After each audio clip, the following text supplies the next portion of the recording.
Hello, everybody, and this is a prediction. As you can fucking tell, you can probably just look at the goddamn title and figure that shit out. Say hello, people. Your life I is everything. You serve all purpose. You should kill yourself. I love the low tier god moves. Hi, I'm Phantom. It's my birthday today, and I'm going to talk about probably my most wanted matchup at the moment with my fellow colleague. Happy birthday. I am Cyber, fellow Canadian hater. Well, I don't really hate them, but eh, the maple syrup is good. Anyway, and we got one more with us here. Hi, I'm just here to watch for the ride that I've been here for the past 1 to 2 years of seeing this matchup and Bleach and Naruto. This And is us. yes, So yeah, this you is shut going up and to let be Cyber talk. something. Okay, I'm aware. Um, no, he doesn't have to. But thank you for having us on. Of course, this is the only time I've actually gone to someone for the prediction instead of the other way around. Obviously, we haven't said it, but this is the prediction for Madara versus Aizen, for Death Battle, and that is the best character from Naruto, debatably, and a character I don't give a shit about from a series that you should not drink. Yeah, don't chug that down. That'll kill you. Don't chug jug with Anyway. it. Not good. Chug Jug real smooth. This is actually in my top 5 most wanted. At one point, I would say it was my most wanted. Um, my current most wanted might become big once the Chainsaw Man anime is out there, but that's a discussion for another day. And yeah, Phantom just recently finished Bleach, and Today, I finished 1,000 Year Blood War arc. has always gone over Naruto as well. I've gone over. I've read part one in during Obi-Wan vs Kakashi, and it took me a while to read part two because of summer shit. But yeah, I've read all of Naruto and I've read all of Bleach. I love Madara and Aizen. They're both Aizen's my favorite Bleach character, and Madara's my second favorite Naruto character. They're both two of my favorite villains in all fiction, and I am really excited for this. So, I want to point out that Cyber's profile picture is the only one that doesn't line up with the style of the rest of ours. wait, let me get screenshots to make it funnier so you can put on the video. Well, Simple Gear is not that bad. Anyway, Yeah, I actually liked both series. So Naruto I got into when I was in 6th grade. Someone randomly brought a manga volume to class. Didn't know what it was at the time, and was intrigued. Wanted to read it. Asked, got permission to, and the rest is history. It was the very first volume of Naruto, and then from there I just went to the local library. They had some, and I kept reading. Watched it on Toonami for like reruns, and then Bleach was I actually got exposed to the anime first on reruns on Toonami, and then I got the chance to read the manga. I vaguely remember my impressions of the ending. I think I was disappointed at the time. Since then, I've done way too many rereads to the point it has caused me mental stress, and that's probably downplaying it. I do very much like the series, and Hyper has something to say on that. yeah, yeah. Bleach. It's an interesting experience, as in it is my very first anime that I ever saw back on Toonami, if you know what that is. Uh, it's I didn't really know. Well, I mean, yeah, like I just remembered that recently when this was announced, and when I was looking back, and and I was kind of surprised. And yeah, I remember following it back when I was like, I don't know, like 8 or 10. It's all vague. I haven't really rewatched the series, but it was it was a weird exposure to me because I was so not used to this anime format, and it looks so cool with, well, from what I remember, it looks so cool with all of its abilities and the way the characters were drawn, just the general atmosphere and vibe, and I was like kind of attached to it. And I followed the series for a good while, but then like dropped out of it once like Ukiyo showed up, and then saw some clips of the Aizen final battle, and that's about With it. me. Yeah, that was cool. Yeah, Okay, we recently. didn't need your whole life stories. A simple good to go would have been cool. Wait, well, I Uh, need to say mine. Okay, so Oh god. I started watching Naruto like up until the Zabuza arc because my babysitter at the time was like a Naruto nerd, and we watched a few episodes, and I got engaged, and then I dropped out. But then All Might vs. Might guy got me interested in the series again, and Obi-Wan vs. Kakashi implored me to read it, and here we are. And Bleach is because Madara vs. Aizen, yeah. I also bullied Phantom into reading it. Yeah, that too. Uh-huh. I will say that proudly. I've already explained my fucking story with Naruto before, so I'm not gonna bother again. Aha. And I've I'll never. have You'll have to show me that later. My only experience with Bleach is that I picked up the first volume and then I put it down and then didn't pick it up again. I think your also other exposure is just seeing me fry my brain on it. Yes, I've seen you frothing at your wait, mouth hold with on, a volume of Bleach in your hand several times already. I've seen it to 1 to 2 years. It is quite something. You're very concerned for your health. Well, noted. So today we're gonna be talking about stats and hacks, and yeah, that's something these two have in A lot of hacks. Do we want to start Yeah. with Madara? Because I feel like he's going to be simplest stat-wise. Yeah, we're gonna be starting with Yeah. Mr. Got impaled by a thing we shall never name. The guy who Anyway, needs to win. All right. So Say the thing, Phantom. Madara. All right. So you see, can anyone even fucking touch Booster Gold? Absolutely not, no. Yeah, exactly. See. Anyways, so Madara is the big dick energy guy of Naruto, and he has a lot of unga bunga feats. His first big feat is when he used Tengai Shinsei, I believe, and dropped a fucking meteor on the battlefield. 2 of them, which the guidebook says is pulled from the atmosphere. And when he dropped the second meteor on the first one, he cracked the first meteor in half and created an earthquake that could be felt hundreds of kilometers away. The meteor itself gets large island, and the earthquake I haven't calced yet, but I've seen some calcs get about country level. that scene And- that scene in itself is just iconic. Like, and It's on the battle so preceding good. that, yeah, no, that was probably the best part of the war, like, or at least like top 3 best moments in the war. It's like the best part of Naruto. Madara in general is the best part of the entire arc. Don't at me. You know what's funny? I've seen people try and say that like the recent thing in My Hero is kind of trying to replicate that. Like, and I mean, and it's obviously failed given the reception, but like, I question how you could possibly replicate that. I can only think of one thing in Bleach that can do, and we'll get to that in a moment after we're done with. I think I remember watching video and it says Madara is like the perfect example of how to hype up an overpowered character. Yeah, the army scene was just fantastic. I think the anime also did a wonderful job with it. Anyways, so then after that, he proceeds to toy with the 5 Kage, including the Raikage, who, according to the guidebook, can move at the speed of light with his lariat. You want me to clarify that part, or no? Go ahead. So there was some contention recently on that. That like the way it would be written in Japanese would imply it's like a simile. Looking further into that, it's like you could possibly argue that as a possibility, but the evidence for it is not too strong. Like, it could go either way.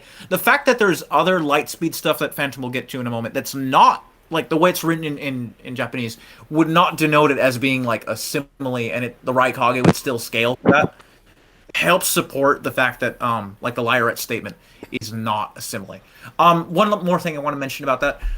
The fan translation version of that scan that's popular on the internet usually says near light speed. It's very weird because we've gone through multiple translations done by like multiple people, and oddly enough, this word is always missing. So that's probably a mistranslation. It's not meant to be near the speed of light. It's supposed to be exactly the speed of light. Yep. And so then after he continues toying with the 5 Kage, what happens is that the 5 Kage are then like, oh, it's just 5-1. Don't make a big deal. You're fucking Madara Uchiha. And then he says, okay, well, let me even the odds. And then he makes fucking 25 clones. And then it's like, now it's 5-1. Don't complain. You're the 5 Kage. and then he has all of them use Susanoo, and he fucking wrecks the shit out of the 5 Kage, and then he breaks out of Gar's sand with his perfect Susanoo, and then slices mountains from far away with a single slash from his perfect Susanoo, which is about teratons of TNT. I remember that moment, and like I remember like the fandom. Okay, I think there was like some complaints in the fandom for like overpowered, but it was also very much like a hype shit your pants kind of moment for a lot of people. So good. So good. This is gonna be me gushing about Madara. I'm sorry, I fucking love Madara. I want to point out I how only without any remember context, that comes from- out really unimpressive. I only remember that from the Ultimate Ninja Storm game. Yeah, it's so. Ninja Storm is the best. Ninja Storm is amazing with the Ninja Storm is picture the best of way this to go stuff. through Shippuden, objectively. Yeah, I agree with that because those are the same people who made Asura's Wrath, and that's also a great game.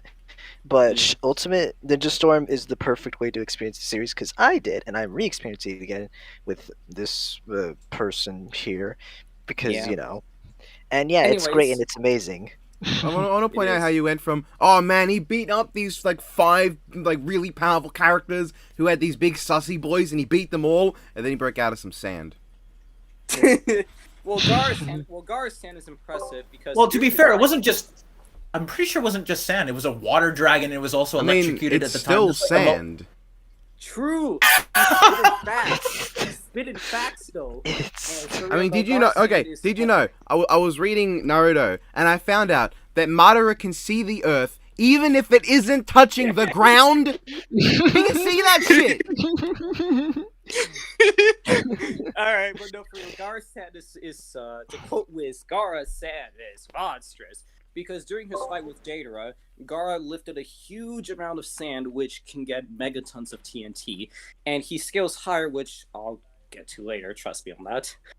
So then, worth noting, all these country-level feats from Madara are when he was in Edo Tensei, and Edo Tensei's weaken the original user.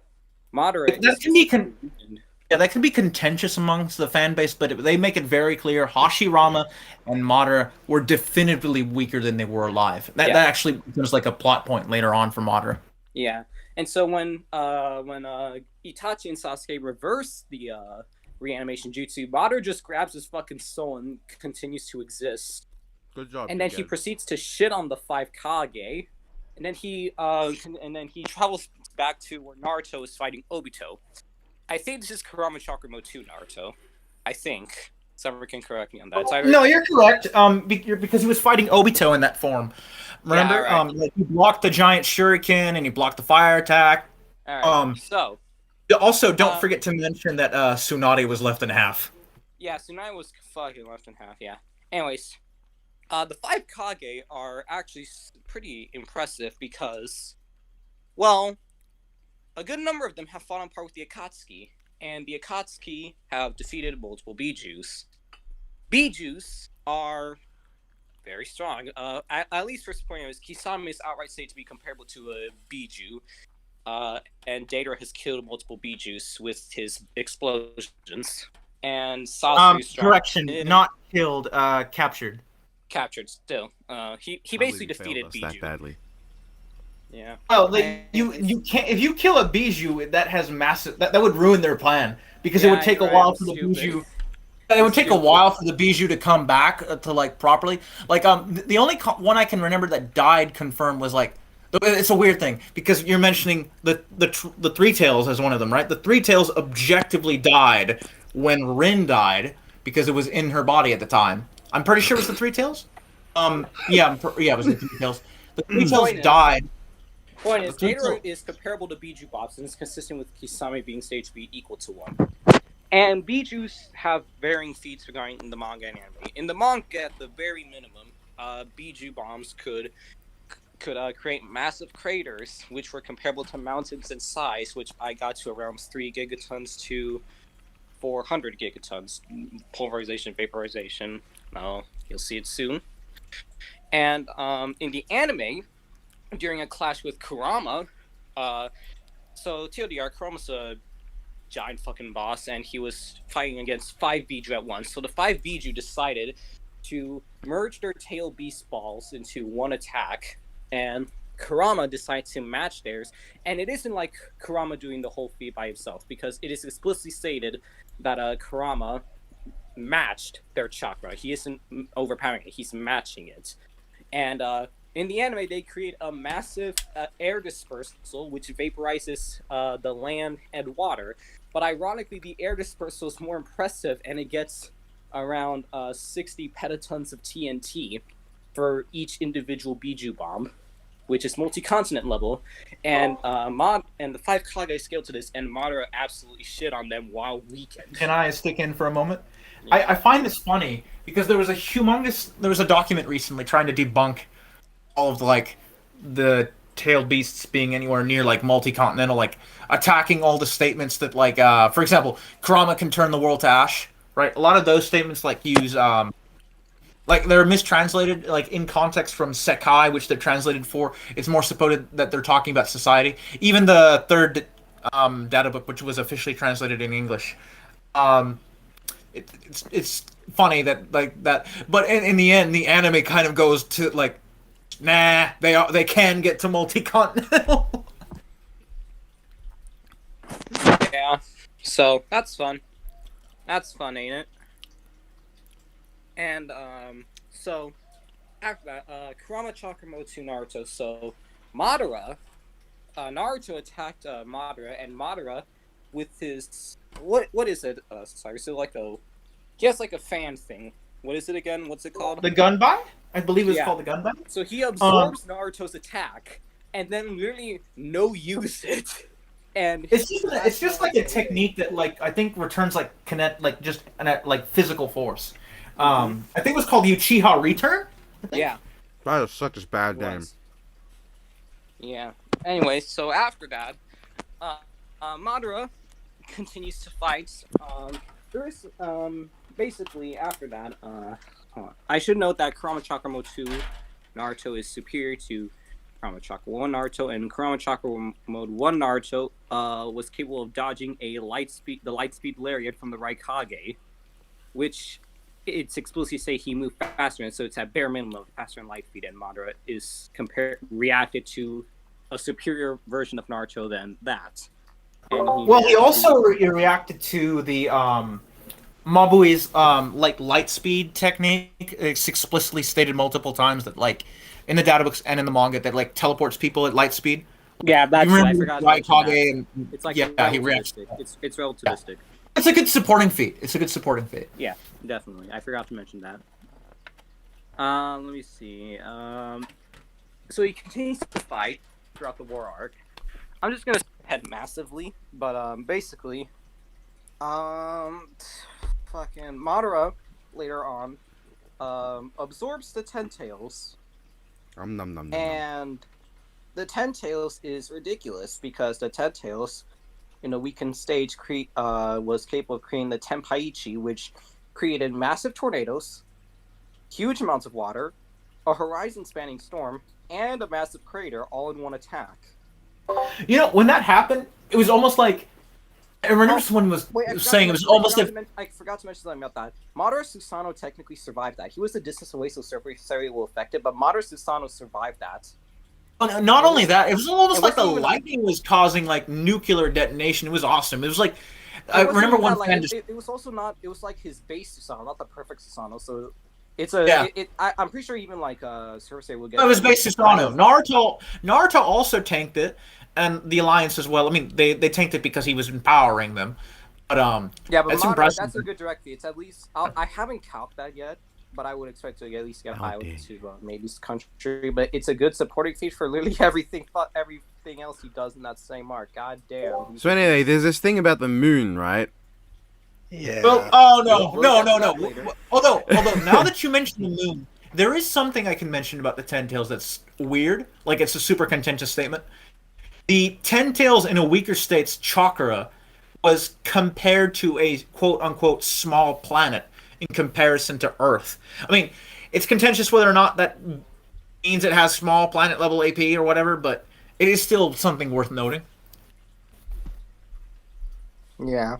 So then, it's worth mentioning that Madara, when he absorbed Ten Tails, is stated to be stronger than when Obito absorbed Ten Tails, and Obito raised the God Tree to massive heights, which is petatons of TNT, multi-continent level. And Madara is already stronger than that. So Madara continues fighting, and he survives the point-blank daytime tiger from Might Guy, which is petatons of TNT again because it's it's also kicking up air and slash dust. So very dense. Wait, are you referring to like the dust, the thing from Storm that got calced to Petatons, or is that something separate? The anime. Okay. Do you want to mention the Storm thing? Is I find it funny. What it is? Guy with his balls being burned has a multi-continent feat in the fucking Storm game by falling after. That's a thing. It's funny. It one shots online. That's super funny. God, I hate versus debating knowledge. It ruins everything. Hold on, wait. So give me a bit. Yeah. That's a funny scene. I believe it was during like the sequence when Guy goes 8 gates in Storm. But yeah, after like the petaton tree raising, I mean, you could argue that the tree might get lower. I've generally seen consistent calcs in that territory. It's probably at least going to get continental. Like this is probably a good time since Phantom needs a moment. There's like contention I've seen on like some forums on like the size of the territory of the area because like where they fight, right? Because like the trees scaling and feats that'll be coming after this are very contingent on the size of the area they're fighting in. And I've seen like people even sometimes mock like the notion of arguing that the tree is large and the area is large. I mean, newsflash, the problem is the manga depicts the scenes being that big. It's consistent in the anime. And you can also make an argument that like the Earth in Naruto is quite large. No, we'll save that for later. Later. We'll save that in a moment.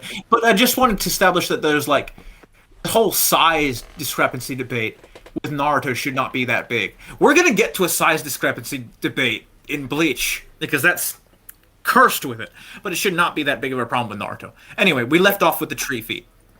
So after that, Madara survives. Madara almost died to Night Guy, but he can regenerate. I forgot to mention Jubidara can regenerate at least half of his body, and after that he gets almost split in half by Naruto's Lava Rasen Shuriken, which split the God Tree, which is exotons of TNT.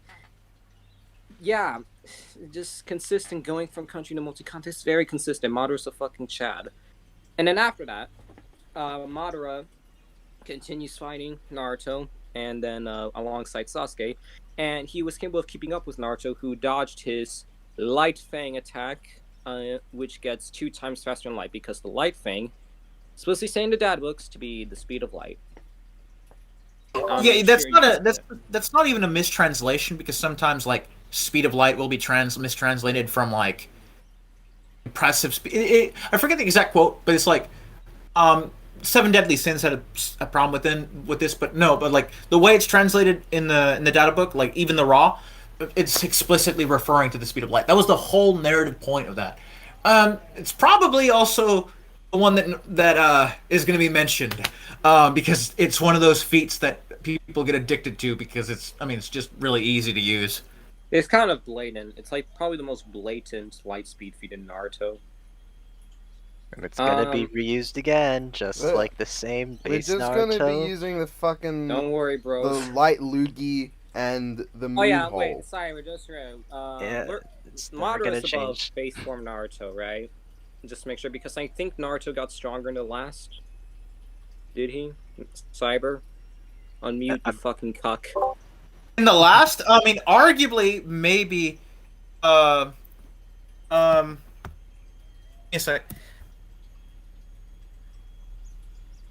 so, basically, what ends up going on is, in the last, he's arguably is stronger because he got the other half of the Nine Tails. He also isn't, like, explicitly stated or anything to have and the novels even state that he's kind of still like a 10 Tails, like Jinjuriki almost, like artificially, because he still has the other pieces of like the the of the other beasts. And yeah, he's not weaker in that film. You could maybe argue that like downscaling from base is fine. I think it should not be a problem. Like characters like that are like in the Ten Tails category, they should not have any issues from downscaling or just flat out backscaling from base Naruto. In fact, I mean, there's a whole like shtick a debate on whether or not Toneri is stronger than like that version of Madara. I think you can argue they're supposed to be like they would at least be Actually, no, wait, no, comparable. wait. Three-eyed Madara was said to be stronger than Hagoromo and Hamura, right? I think Toneri. Hagoromo said that he was approaching, yeah, that he was like on his level. He was approaching, trying to approach Kaguya. And then Toneri was literally using the power of Hagoromo when he moved the moon. Well, that's contentious because it was also I think it was called the Tessennigan, I believe. It was like the buildup of like multiple Byakuguns, if I recall. But like, if I recall correctly, you correct me if I'm wrong because you probably have like more recent viewing of that, or at least the feats in it. I do recall there is a moment where he tries to move it, even after it's busted. And he was gonna planet bust anyway. Like he has statements that he could have potentially planet busted. At minimum, it's life wiping. Speaking of, do you want to discuss the last feats? I mean, like before we get into that, I think the only other thing that's relevant from main manga is mentioning that Madara's own tree split is kind of unquantifiable. It's kind of hard to calculate. I mean, tree growth. Madara's spread to Shinju tree roots has many counts ranging from moon to small planet, planets to large planet. I don't fucking know how you calculate. It's a weird feat. But I think around moon level is probably a good enough estimate for a minimum, at least, using the anime time frame. The other thing is, okay, so there's another thing. This is three-eyed Madara. He gets a single Renegon and then is compared. Oh yeah, but there's one more thing that might be relevant for calcing. Sasuke moving the Chibaku Tenseis. Yeah, right. Wait, hold on. Kaguya. Okay, Kaguya. Sasuke fought Kaguya, didn't he? So let's talk about Kaguya after the moon feats, because I feel like we have to discuss the power level of Kaguya, and it's way above anything with the moon thing. So let's get to Kaguya after the moon. But yeah, he did fight Kaguya. Okay, so Madara is stated to be weaker than Kaguya, but the problem is you can still scale to a degree. So the way this would work, at least is that Chibaku Tensei feat, because yeah. The way this would work is that like Naruto and Sasuke themselves were shown like relative to that third. I mean, the course of the fight was very brief. Naruto was swapping hands with 4 Limbo clones who are like relative physically to Madara because they literally are just copies of him. And then while Naruto and Sasuke destroyed Madara's meteors, which are impressive, the thing is Madara still felt he could fight them, and he was like able to throw them initially back after he had like his like all 3 eyes out. No, it was just with the 2 Rinnegan before he got the 3rd eye. He just managed to like throw them back off the side. So he should be somewhat comparable. Like you could argue that Naruto and Sasuke really don't scale to Kaguya initially, but the thing is, Kaguya has like massive chakra drops from using her warping abilities. It's even stated in the data book, and Zetsu implies it as well. But even before like her chakra starts dropping drastically, Naruto is swapping hands with her pretty good in the ice dimension. You can argue he was amped by steam release. All throughout the fight, they'd still do a good job. I would not use the evidence though of Naruto cleaving off her arm, because by then that's like her 4th warp ability, like warping. She's super drained by that point, and Naruto arguably has like I mean, you could argue it's an amp to a degree. It's like he's really, really heated in that moment because of a certain death. You want to talk about that death? Which one? Obito. Obito. It's sad. Perhaps if we do an Obito Vader thing, we'll go more in depth on that. Yeah. But you could downscale. I think you can make a decent argument for downscaling Madara, or at least Madara would scale to them individually. You might be able to argue that Sasuke maybe is stronger somehow. Like his control with the the Rinnegan, he even says, got better over time. Like the Kaguya fight made him like now be able to use the other abilities, like Chibaku Tensei, and then like Shinra Tensei in the anime. Or I think he also uses Bensho Tenen, which is like the gravity pull to himself. Um, but I still think you might be able. You should definitely be able to use the Chibaku Tensei feat. You want to go over the math really quick?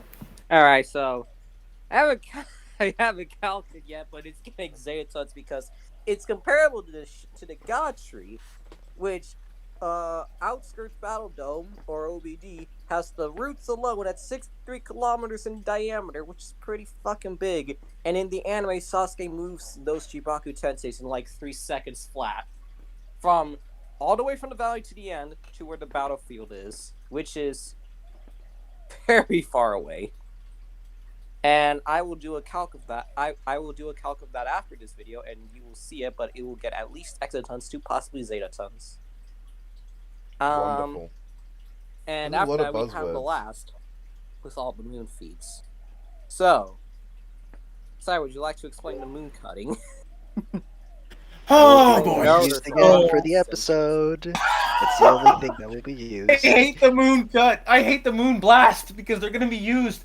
They're so easy to use. Is the thing. But the They're moon like cut, but clearly cutting the moon. moon cut. Okay, the moon blast and the moon cut can be super contentious on forums because of we don't know exactly how much of the moon was hollow. I don't think it really matters because you have statements in the novels and I think in the film that like the temple on the inside was supposed to survive the destruction that was going to happen to Earth I from the believe moon. the calc on VSB has the moon at like 30% hollow. I know Comic Vine has it way more, but it doesn't matter. How The much point is is, hollow? the split went right through the whole thing, like clean through. Would have cut through the temple, like the little thing that they had on the inside, the living quarters or whatever, that was meant to be structurally intact to be able to survive the collision. So it's still going to be impressive. Yeah.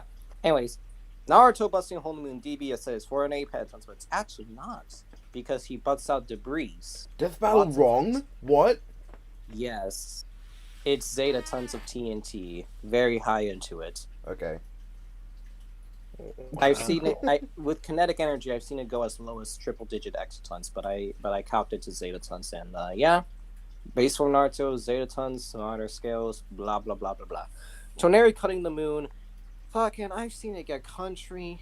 I don't fucking know what's more accurate anymore. I'll just say whatever DB got, 27 exotons. Sure, why not? And then Toneri blows a hole in the moon, which is a small plant level, because he launches a lot of debris very, very, very fast. I mean, was that the feat where he uses Naruto's on chakra, or was that later? The whirlwind, the one that Sakura survived. Oh, okay. I remember why that people. I remember some people Wait, had some what? connection with it. Yeah, Sakura okay, survived that. so yeah. That's fucking funny. No, He no, creates no, a giant I just whirlwind. noticed. No, Hyper, you want this better? Hinata What? survived it. Oh my I god. mean, you can argue it's consistent later on. Like adult Shikamaru has like statements of not even statements. It's it was He feats. fucking he holds back Kinshiki, and he almost killed adult Naruto.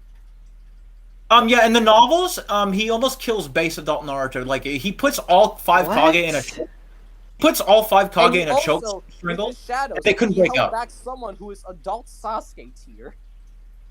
Wow, I guess Naruto's everyone has a got a lot monster more later on. powerful No, as an than. adult in the novels, he's a monster. Although like a question that I have like about the moon thing, just really quick, just it might be trivia, but like from like a visual standpoint, is it like the most like visually impressive feat in the show, like numbers aside, like up to that point, Potentially, it really depends on the Kaguya thing. Although Kaguya thing is more descriptive, I guess. So you would be correct. Visually, it is more impressive. Maybe the explosion Phantom mentioned with the air dispersal, but I guess that requires numbers.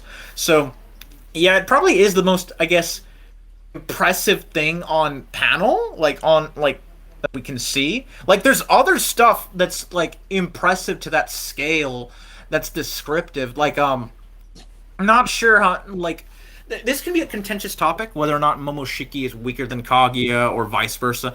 But Momoshiki in the novel, one thing in the novels and then in the manga in the adult era, right? We're established that all the Otsutsuki, they kind of like are planet vampires. They're basically very discount Galactus. They feed off all the life energy, which is the chakra of the planet. Which, by the way, this is a really bad retcon because it does not mix well with Hagoromo lore and with Kaguya lore. But anyway, how did she create chakra? Yeah, or how did he do it? Oh, like chakra. Okay, so the way that the Boruto manga establishes it is that chakra always exists everywhere, pretty much. That's life. Unlike on planets, they go to these planets, they plant these seeds, Cybermen style, and these seeds are like tentails. So that's another retcon, because the tentails originally in the manga, at least with the Kaguya stuff, was Kaguya fusing with the tree, which was confusing anyway. But so now tentails are basically Cybermen, like think the Saiyans from Dragon Ball, and all Otsutsuki have one, and they feed a member of the Otsutsuki family to one of them to turn them into a god tree. Once it becomes a god tree, it drains all the chakra on the planet, creates a fruit. They eat the fruit and they evolve themselves to slowly become a god. That's the whole narrative point of Boruto right now. And the argument for this being impressive was that, like, you might be able to argue like a gravitational binding energy thing with it. It's super contentious, but maybe not. Like, at least like all the energy of the planet. Maybe again, it's a contentious topic. But Momoshiki had confirmed to Eden, what was it, 4 or 8? I can't remember the number exactly. Himself. Base form Naruto, like as an adult, can somewhat scale to Momoshiki. And again, this comes down to the contention whether or not you think Madara would be in that tier. I don't think it matters too much, because we already have like the stuff from the film, like Naruto the Last Right, that can get to the small planet ranges. It's already consistent with Sasuke moving the Chibaku Tenseis. Do you want me to go over Phantom over like Kaguya stuff and the cosmic arguments, or no? No. We'll do Take that as a yes. We'll get that when we get to Bleach. No, not cosmic Bleach. We have to talk Kaguya regardless. So, Kaguya has the expansive truth-seeking orb. Best One of the scale most that anyone done. Excuse me while I shoot Phantom in the background. Wait, what? That was That'll not be a very convincing death scream, and I should know, for I have done many of those in the past. You need to put your heart you and give us soul one? into it. Can you give us one? I'm not going to give you one, no. I want Phantom to give you one. I'm not good. Maybe at the end of the video. See, Anyway, there we go. I'll make this quick. Just edit a Galaxy Chuck. No. Anyway, so the expansive truth-seeking orb is, like, stated in the data books to expand out and destroy the realm they're in. Just Kaguya's own, like, at the time, it was home to her, like, main dimension. Her main dimension is problematic because her other dimensions are shown to have stars, and we know that they're, like, her main dimension has space and enough space to have a moon in it because Naruto and Sasuke literally make a moon. Speaking of, maybe we should mention that. Madara would also get scaling to the moon creation, and he would also get scaling to Hagoromo and Hamura making a moon. I believe those both are, like, what, in moon to small planet territory, I think? Phantom? Yeah, around there. Even more consistency. But the problem is we can't use Kaguya, because she had to use chakra from practically all the planets. Like, you could argue maybe she was, like, it cancels out with the amount she was extremely drained by at the time, but you can't prove it. And she also managed to absorb a bit of Sasuke and Naruto's own chakra in the fight, like Zetsu was doing it for her. Way early in the lava dimension. It's just also not that consistent. Like, unfortunately, Momoshiki's own cosmic stuff is kind of also contentious. Like, he has a creation feat, arguably, in the novel for the Boruto film, but it might not be canon anymore. Like, it's on every official timeline, but it's not like the events of the film were completely retconned by both the Boruto manga and the Boruto anime since then. So its canonicity is extremely dubious. There was like a statement that people mistranslated to say he caused a supernova, in one of the canon novels, but no, he didn't. Then it's explicitly stated that the star was dying out, and it didn't go nowhere. It was just dying out. Like he was on a planet with a dying star in the background, so he didn't do that as well. And there's like another contentious thing. Obito was able to make an illusion world that was physical in the Road to Ninja film, using the chakra of only 7 of the tailed beasts in like what he calls a limited version of the infinite Tsukuyomi. And we know it's physical because they had an anime tie-in where the Sakura of that world somehow entered the real world and was completely physical. And Obito could also enter the illusion world via Kamui, which doesn't make any sense unless it was physical. Problem with this? It contradicts every single depiction of Tsukuyomi ever. We know that the infinite Tsukuyomi doesn't make actual physical dimensions, and we know that like the original version used by like Itachi doesn't make one either. So, also the film is dubiously canon. Like it doesn't have any statements for being canon. We know that Kishimoto worked on it, and maybe you might be able to place it in the timeline, but beyond that, it has really nothing to support it being canon. And that's pretty much it for the cosmic stuff. I think personally, from what we've gone over, small planet to planet is most consistent. I think the And last now thing we need for the big thing, Naruto planet size. Okay, you go ahead. All right, so there's a calc on OBD and also by a good friend of mine, Tommy, where if you measure the frost country in comparison to the god tree roots, you get it to be about almost half the size of the Earth. And then when you compare that to the entire planet, well, the Naruto planet ends up being 4 to over 10 times bigger than ours. And I know some people have a lot of contention with this, but I feel like all right, well, Cyber, do you want to tell us? I know you have like a blog about the planet being narratively supposed to be. Since then I've looked at the blog, I think it's probably fine for it to be large. There's like descriptions of the size of like the distance between Sugunogakure to Konohagakure. That I've seen calcs done for just like the overall distance you can use. There's pan shots you can also use to support it. I think the only thing you can use to argue against it is that like what you could possibly do is that like in the last visually you might be able to argue it's not necessarily supported when we see shots of the Earth to be that large. It's really the only thing I can think of. Oh, right. There is one last thing I want to mention. I'm sorry. We have to go back to the moon split for a moment now that we brought this up. Oh, no. There is some contention on the moon split size. I'm not going to argue in favor for it because it's going to it would be hypocritical of me for what I'm going to do with the Serite in a moment. But so there's a shot when we see the size of the split. It looks like it's quite large, like from a pan shot of the moon. When we see a close-up shot, it looks like the split is really small and small enough to fit a few, maybe 100 or 1,000 Narutos. That's it. Like, well, no, Why not is like the that entire your distance. measuring stick? Why is your measuring stick how many Narutos it can fit? Because they come out of the crevice. That's and when just they come a out weird, of it, that's just a weird measurement. well, it's You not only don't- that. Like, there's multiple shots of the crevice of like the split being pretty small. How many Narutos, Like there was a whole. how many Narutos is the Earth?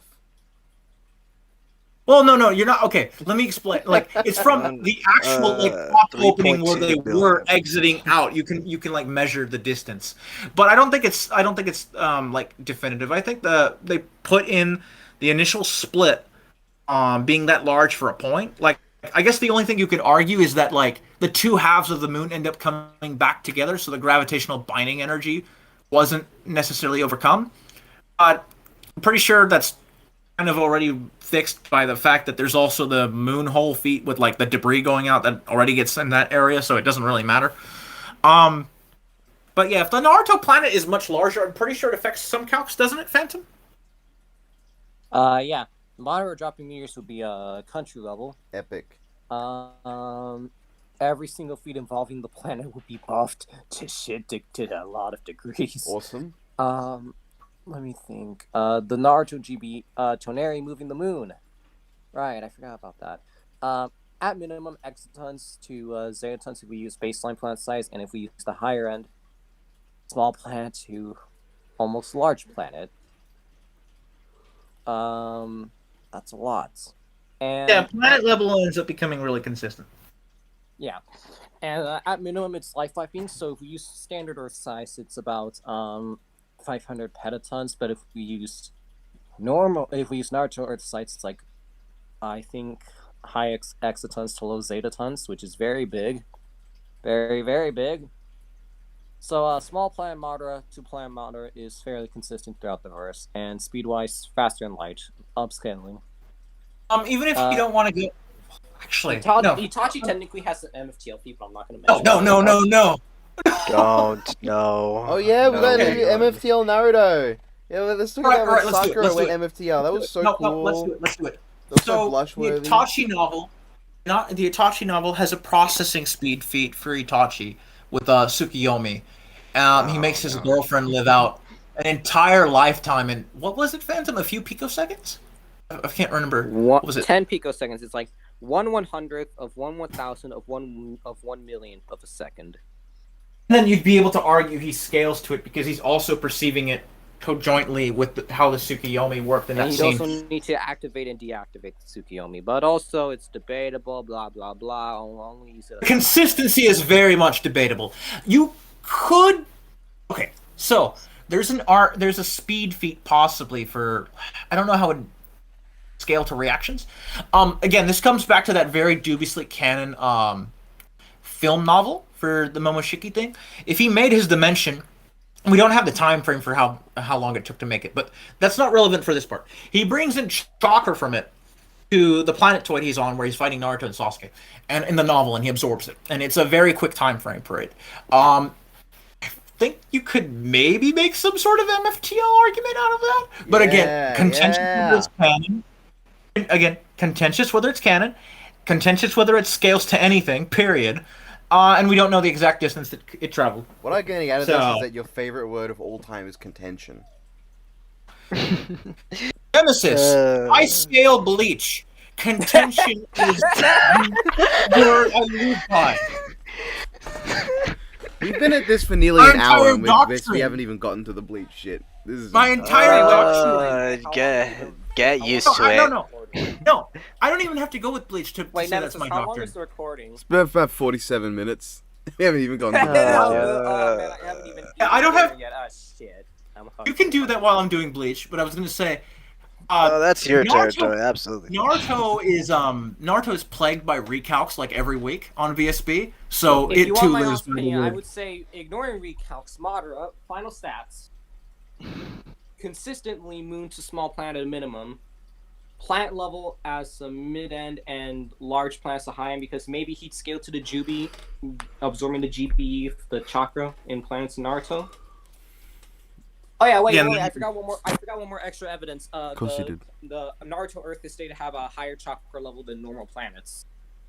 You could use that as it's a weird thing because they're talking about the spatial curvature of the planet, which I know, but it's like on its own, I wouldn't use it, but it's supporting evidence at least, I guess. is fair enough. No, do you want to save Madara? Do you want to save Madara's hacks and after When we Bleach's get hacks section? when we get to hacks in general, you need to go ISS. But basically, final tally: moon to small planets, likely planets, maybe large planets, a high end, and massively upscaling from faster than light, with a potentially massively faster than light argument.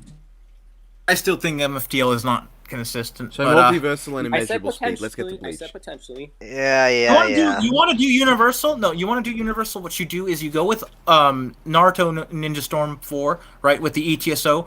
What? Wait, there's a universal feed in that? The dimension she does with the ETSO has stars in it. In the anime and the manga, at best there's a sun, but in Storm 4 they flat out display it's an entire cosmos. I mean, that could just be a galaxy. Oh my god. That could just be a galaxy, I would not. man. I'm pretty sure they show they pan out. I mean, it could be only a galaxy, but it's still going to end up with some degree of cosmic. Anyway, Phantom, while you enjoy your dinner, I am now going to. I'll be back. Phantom was Okay. just enjoying being able to actually be the in the spotlight today before Cyber takes over. Yeah, see, I'm glad I got to talk about Naruto because Naruto's one of my favorite manga. I And now love Cyber- I'm glad I got the spotlight for this, and hopefully people don't see me as a fucking weirdo. So Cyber, now it's time Don't to worry. release the pent up months of Bleach scaling. Wait. I think most Now it's of that- time. It's time to for show what? the vid I posted earlier. You can like put that in the screen if you want. Cause this sums it up pretty well. Oh, the lore! I love it. This- I love it. Oh, So that's gonna be the first thing in the blog. Absolutely. when I'm you say determined. pent-up scaling, I think most of it is unfortunately going to go to the G1 blog. I don't think I'm going to be able to put everything in here. So, Oh, absolutely not. all right, so let's do this. Get ready. Okay, so where do I start? Okay, so we're going to be talking about a guy who, in probably one of his best scenes, managed to stop the main character's theme song by stopping his blade with one finger. So, Aizen, the probably the most popular villain from the series, and considered by many to be the best character, surprisingly. And I'm not saying that like out of bias. Literally, go to any poll. And Okay, so what I missed, I just got my food. I just said Uh, Aizen is that one character that managed to stop the main character's theme song You've missed by absolutely using a fucking finger. nothing. That's You've missed such nothing. a good scene. I love it. I love it. Yeah, it's neat. It's so good. Aizen. So, I'll just start. Aizen is a Shinigami, a Soul Reaper, right, from Bleach, whose function is supposed to be that they help the souls of the dead cross from the world of the living to the Soul Society in an orderly fashion, and this is what keeps the soul flow flowing. And Bleach, basically, there's life and death are split, right? So there's a flow of the souls between both realms, and that's what keeps things stable. And that's going to be extremely important later on for scaling. I wanted to actually talk a little bit about Aizen's characterization first, if I may, because only for the fact that Aizen is usually depicted by multiple people as being a one-dimensional character that's only hype is his like intelligence, his trolling factor, and just his overpoweredness. That's kind of only part of it. So, to be fair, part of this fault is on Type Kubo, because Kubo didn't put in a lot of Aizen's backstory in the manga. A lot of it is buried in data books that haven't been officially translated, specifically the third one. So, Aizen's whole shtick is that at a young age, he discovered that basically two things. One, that he had been lied to his entire life, like the functionality of the government in the Soul Society is and its history is a giant facade. He also discovered that basically it's a living hell of an afterlife. One of my friends That sounds familiar. Indeed, it is. One of my friends made a suitably titled document regarding this, which, if I'm a sec, which one was it? Bleach's afterlife sucks balls. So the reason why it's titled that is that you like Rukia hypes up the Soul Society is like heaven basically, but it's anything but. Poverty exists in the Soul Society. You can die from disease in the Soul Society despite being souls. You can be exterminated by the functionalities of the soul, like the Soul Reapers, without consequence. Like Mayuri at one point slaughters like 20,000, I think, souls to balance the soul flow, and basically, like it's presented as while like it's morally dubious, it's kind of like a necessary thing, and the souls had no say in it. Basically, they still have to kind of like eat in the Soul Society. You can still feel like famished in the Soul Society. Same thing, I'm pretty sure, with water, like thirst. There are characters that can be blind in the Soul Society, like Tozen. So even physical handicaps are possible in the Soul Society. Suck it. If you lose a limb in the Soul Society, I mean, they might be able to be healed by characters like Unohana, but her healing comes like very rarely. So you're probably going to end up with that wound forever, or at least for a long time, unless you're lucky. It's a small chance you even make it in the one thing that gives a decent life, which would be like a member of the Soul Society's like Soul Reaper division. And even if you join the Soul Reapers, it's not a guarantee you're going to have a good life. You're going to be constantly at war with Hollows, protecting the soul flow. There were a time when there was the Quincy's who were at war with the Soul Reapers because they couldn't like agree onto what to do with Hollows. It's basically the afterlife was being heaven was basically a giant lie. And like the whole thing about like the Soul Reaper's past, like Soul Society's past, if I could do that really quick.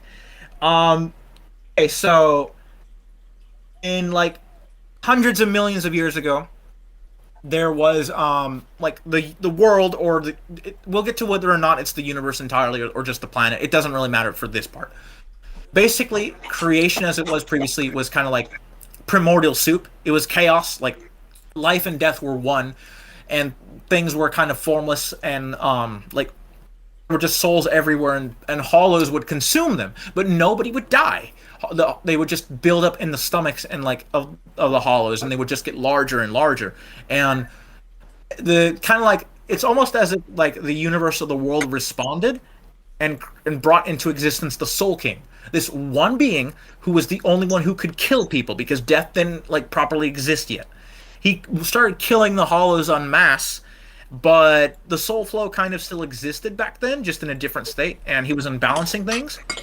And at this time, there was this group called the Five Families. Basically, would eventually be the five families that rule Soul Society, like the Kuchiki clan, like Byakuya and Rukia's clan. One of the families decided that they weren't even going to try to do peace talks with the Soul King. They were going to flat out capture him, mutilate him, remove every limb and even his brain to weaken him properly, and make him a living battery to restructure the world into three different parts. Based. And he could have stopped this, but he had the Almighty, which lets him see all futures, and he decided it was the best course of action. So he allowed it to happen. He allowed himself to be mutilated, and the other families kind of like fell in line, and they decided to agree to this. So the Soul King was captured, split into pieces. It was called the First Sin, and he was basically sealed in a diamond-like thing. They split the realm into three using his power, and then basically they fabricated everything. They created lies that the Soul King has kind of like always been like the god ruler, and he's at the Soul Palace, which is above the Soul Society. Like a lot of lies were made so that the five families could rule. Even like the Zero Division, which is supposed to like protect the Soul King's almost corpse at this point, really only follows the orders of the five families as established in the light novels. Like everything is just a giant political lie, and that convinced Aizen. Everything I just said, it's what molded Aizen into what he is and what he became. He was tired of the lies, the fabrications, and the hypocrisy of Soul Society. The other thing with him was that when he was born and when he was a child and everything, he was too powerful when he was a kid, and just growing up. He was so powerful that he... Can anyone even touch Sosuke Aizen, let alone defeat him? God, no. It was a situation where he couldn't form like familial bonds or even friendships. His power affected his trust of people and his perception of them. In fact, it's established later on the only person he saw as a rival who was even relative to him was Yamamoto, the several thousand-year-old captain of the entire Soul Society.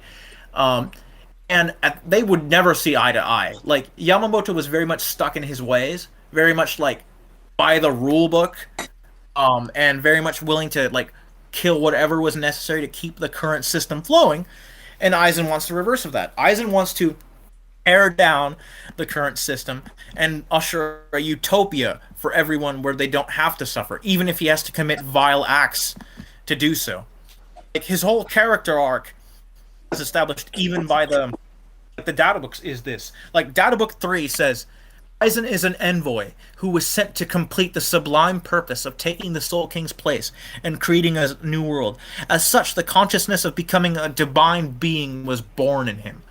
He's almost fated for this kind of path, from birth in a way, and like yeah, he acknowledged the system was like later when he talks to Urahara, like when Aizen finally is able to like just drop his I'm like his air, like not even arrogant, more like his just like in your face kind of like I have planned for everything Keikaku meme thing that everyone likes to argue, right? When he finally gets emotional, yeah, when he gets emotional, he says, "I despise you. With a mind as brilliant as yours, why do you accept the status quo? How can you keep obeying that thing?" And Urahara says, "That thing? You mean the Soul King? Oh, I see. So you saw that thing." Urahara came to understand. Like, does he mean like he saw the Soul King? I always got confused by that. What he Did you ask? You saw it. You saw it. What did he mean exactly by that? I didn't. Because Get that. surprised that I guess he was surprised that Aizen knew about it because very few people know about it. Urahara knows about it, and the light novels even explain that the whole point of the Hagyoku, like the plot device that'll be relevant in a moment, the reason he even made it was actually not truly to like I guess break the border between Hollow and Shinigami or anything like that. It was more so to find if there was a way to replace the Soul King, like to find a substitution for it, and like after he says that, right? He says, without the Soul King, the Soul Society would become divided. It's what bonds us together. Without such a bond, we crumble easily. That's how the world is. And Aizen goes, one of my favorite quotes, "That's the logic of a loser. A winner doesn't ask how the world is, but how it should be." And this very much the quote is like literally just Aizen's entire character arc. Aizen is very much similar to Madara. Sorry. It's very much similar to Madara in way. Both of them came to be exposed to the hypocrisies and the just overall death and destruction of their world, wanted it to be better, and went about, even if they had to do horrible actions to bring about utopia, just in their own respective manner, right? And Urahara kind of like, I guess, was one of the few people who understood Aizen, but there was a person who understood him more. So when Ichigo defeats Aizen, right, he mentions that crossing swords with him, he was able to understand him, and understood that basically deep down, Aizen, he says, Aizen, if he was born with exceptional powers, maybe he was looking for some who see things from his perspective. In the moment he gave up and stopped looking, maybe he began wishing he could just be another Soul Reaper somewhere in his heart. Aizen in his final battle with Ichigo it's basically like this contradictory existence in his mind. On one hand, he wants the Hagyoku to grant his wish that he wants to replace the Soul King and bring out like peace, utopia. But on the other hand, he feels this weirdness now because he's finally found that person he's been yearning for, that could see things on his like who would be capable of like having a relationship, not maybe like a relationship, but understanding him. And we're even told, Ichigo versus Aizen Yaoi. I am going to cancel you for that. Good. But no, that would be a bad thing. I'm going to explain. Well, first, not even the age thing, but there's another thing. Anyway, like even the data book goes, the 3 openings on the center of his body when like he turns into his monster state, right? They appear to represent the loneliness and emptiness of Aizen's soul. Like Aizen even denotes later that he doesn't trust the Espada, like there was never like a truly like a trust this like relationship with the Espada. The Espada were tools, but that's primarily the discussion I just went. He can't trust anyone because of his mindset and because what his power and how he came like to the realization that he just could form bonds. Like there's another statement in the data book. He says, I really feel like I should have done Madara's character too. you can explain it. We'll get to that. You seem better at it though. You seem more nerdy about him. Like, I want to explain Aizen's character because everyone always goes power hacks. That's all he has, and I'm like, Well, you do no. do the same for Madara, okay? I will, and I will. Also eating. So the other thing it mentions, the data book, is this: Aizen, having moved to the realm of Shinigami, when he turns into his form, he dismisses the wizards, Shinji, and the others, who fell victim to the Hagyoku as a Rancor like, such as Aizen's callousness that he deemed it natural for the weak to be used as pawns to achieve his goal. Aizen has been strong since childhood, and thus has never known defeat. Even when the moment came when someone surpassed him from the first time, he couldn't even understand it right away. Aizen, who was stronger than anyone else, had a world of loneliness that no one could understand. The loneliness of the strong that is deep and sorrowful. And we also get a talk in like the light novels between him and Tozen when they first met. Like, why would Tozen, a blind man who would devote himself to justice, ever join a monster like Aizen? It's because in his talks with Aizen, he came to a realization that Aizen was just different from everyone else. Aizen knew what he wanted, and not just that, he was willing to do anything to make it happen. And beyond that, the like what that thing was, the betterment for everyone it would be. Tozen saw his justice, reflected in that for the moment. He would later, I guess, regret this, like by his death. But in that moment, he saw it as a possibility. Aizen. Another thing I wanted to mention about Aizen is that so the other thing that's important about Aizen is the name, like the meaning of his name. So, when he gets defeated and sealed away, right? He's defeated by Ichigo using a technique called Mugetsu, and we'll get to that in a moment. So, symbolism in his defeat is actually pretty cool.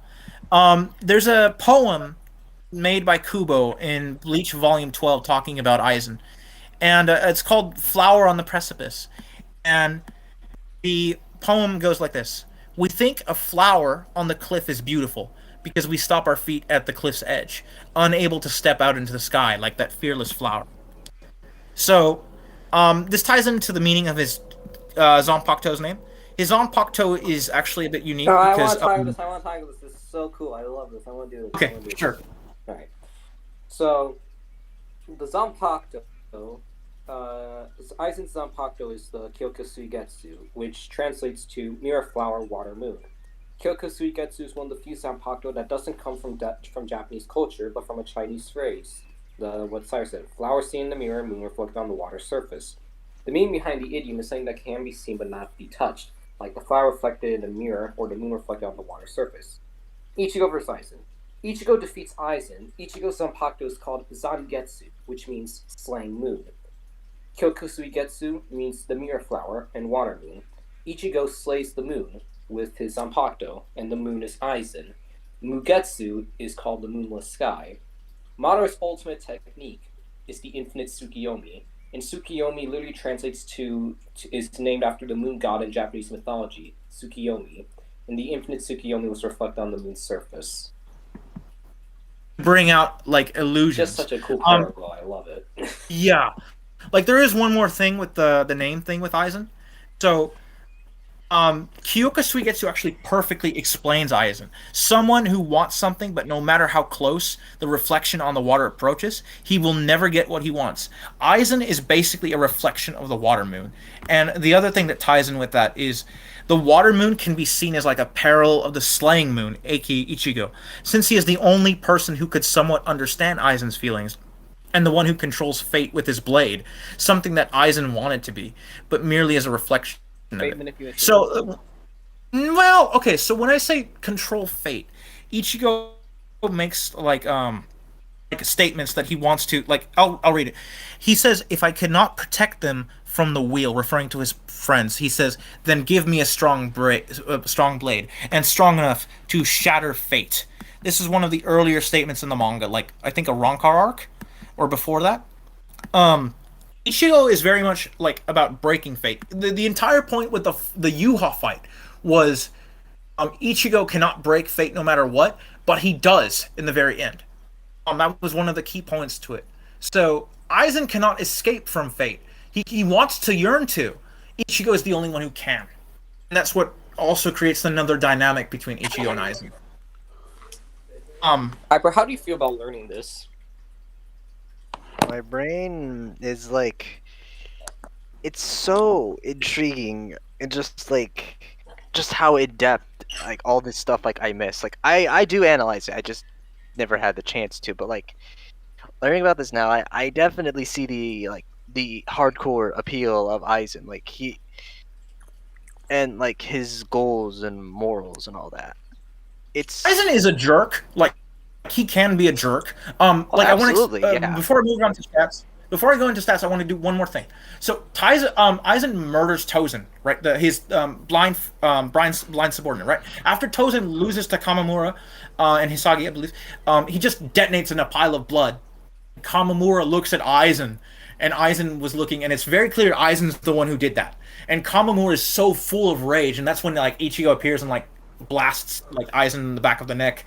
And Aizen is such a prep god that he had left like hundreds of like delayed like keto barriers that only would activate if someone attacked him in the back of the neck, because as he says it, that's the most like vulnerable place. Why would I leave it exposed? Yeah. But like the whole thing, like why would he murder? Why did you assume I wasn't using Hyokasuigetsu? That was Like- the also. He's just an arrogant, and I love it so much. But yeah, me too. Like back in the days, like from the vague memories I had from him, like he always felt so invincible and so planning, and just like his cunning nature, just like I think it was so it ties in- terrifying to me when I was young, but also just really cool to me now that I and think something it I can ties in appreciate. About. beautifully. I think it ties in beautifully with what his character is supposed to be. What I've explained so far. The one thing. How long is the recording right now? I don't care. I'll keep going. We're about an hour and 12 minutes in. We haven't even gotten to Aizen's stats. We'll get to it. So the last thing with Aizen's like character, why did he murder Tozen? So we already established that he noted Tozen's sense of justice and hatred towards the Soul Society, and that's what led to him like going after him to join him, right? The novel's like I'll TDLR it. He explains to Hisagi years later why he did it. Apparently, Tozen's soul was so much in contradiction because he wanted to live up to the justice that he had promised Kakyo, his friend, when he was younger, and then she was killed by a Shinigami. And because that Shinigami's political status, this ties in with the whole hypocrisy of the Soul Society, right? He couldn't do anything, right? He joined the Soul Reapers and he can't bring justice. Basically, Tozen lived out that whole thing, like what Aizen was trying to say was going on. And the reason Aizen detonated Tozen was that when Tozen was defeated and he started to regret his actions, Aizen came to the conclusion that Tozen's soul was so in contradiction, it would literally tear himself apart, and he'd be unable to even like reincarnate. Like he'd be basically like stripped from the soul flow. Aizen killing him was not doing it because he had failed. It was a mercy kill. He did it so that Tozen would at least still be able to be part of, I guess, the flow of soul reincarnation. Now, in typical Aizen fashion, he is a jerk about this when explaining it to Hisagi, and just rubs it in his face to kind of like be a dick with him. But like the last thing with Aizen is to explain how like Yuha, right? I'm not going to go too much into that, but I'm just going to say Yuha fulfills Aizen's goal, which was, or comes close to it. Like, he shows Aizen what would actually happen if Aizen had gone along with his whole shtick of killing the Soul King and trying to make a new realm, right? Yuha almost does that. He kills the Soul King, becomes the new Soul King. He's seconds away from creating a new existence. And when that happens, like 10 years later, roughly, when the final chapter of Bleach, we get to see Aizen again, and he has a speech, a monologue, where he seems to have come to the conclusion, to some degree, that he was wrong.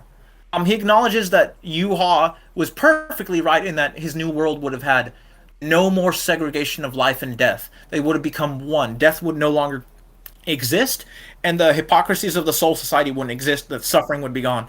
But it would also result in no free will, and things would be. It would be the very definition of stagnation. And Aizen, upon realizing this, kind of has come to the conclusion it's the wrong path. He even says Yuha was wrong, which is kind of admitting in a way that he was wrong. I just love that. That's like beautiful closure to his character. That this man who was willing to throw away everyone that could have been a friend to him, ruin people's lives, destroy, planned out Ichigo's entire existence pretty much with making the hollow that would infect his mother, that would leave like when he was born with him having a hollow. And that's basically planned out Ichigo's own entire life. This monster of a human, this of a being, in the end had at least some development character-wise, coming to the conclusion he was wrong. I feel like that is a perfect cap on his character, and it concludes it nicely.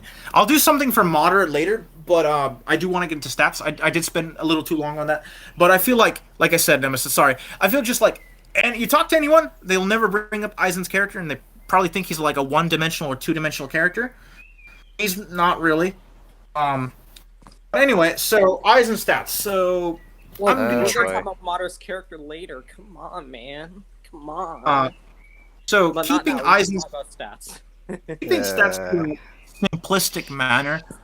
I'm gonna skip a lot of basic feats. I don't need to talk about them. I'm also not gonna do a run by of like Aizen's actions, as Phantom did with Madara, because his whole stats are just way too contentious to do that. So let's do this. Okay, but come on, what I did was fun. All right, I just love geeking. You did, but I think Aizen needs a different kind of rundown. So Aizen's rundown is, let's start with the basic thing. At bare minimum, it's established in story that he's power-wise above every single member of the Espada. If that's just flat out uncontestable. You cannot. Uchiha has a small country fee. There you go. Okay. So let's talk about this. Uchiha has a feat of throwing the Lanza de Relamparo, like a spiritual energy nuke, essentially, and it has a massive detonation, and this goes into the size of what it's compared to, which is called Las Noches, which is basically the capital of like hollows that Aizen uses as the base. It's just horizon. It's just horizon distance. But he does have another feat of creating of like Las Ceras. Like he created a hole over Las Noches. Yeah, he does create a hole over Las Noches. Which is island level at minimum and country level at highest. So Las Noches is super contested on its size. Because Actually, Death Battle gave it yet, but you need to show. But Death Battle gave it the benefit of the doubt using Nell's statement, right? And I think Nell's statement is entirely fine. Some people say that you just be because it's isn't it square in shape?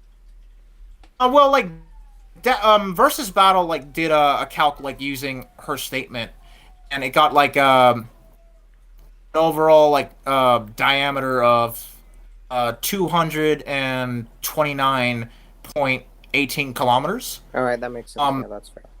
I mean, that visually doesn't seem to line up with some shots of Las Noches, but there are some shots to support it. Like, there's a statement when Ichigo and Ko are going toward, like, running toward full speed. And even one of the novels suggests that they were going for quite a time. And basically, it doesn't seem to, like, be getting any closer. Like, it wasn't just even the distance. Like, when they get to it, it seems massive. People like to use the argument that we see Ulquiorra on one of the pillars. Therefore, we have to pixel scale because him being on the pillars contradicts that. That's not exactly true. We see a shot of the pillars like a distance away. Las Noches has 6 skinny pillars and 5 short, fat pillars. We actually see most of the pillars, or a lot of them, during the fight with like Ulquiorra in the manga. Like, there's even one shot where it has like 5 short pillars of different heights, like they're fat. And then later on, we also see like the larger pillars. He's only on the short pillars.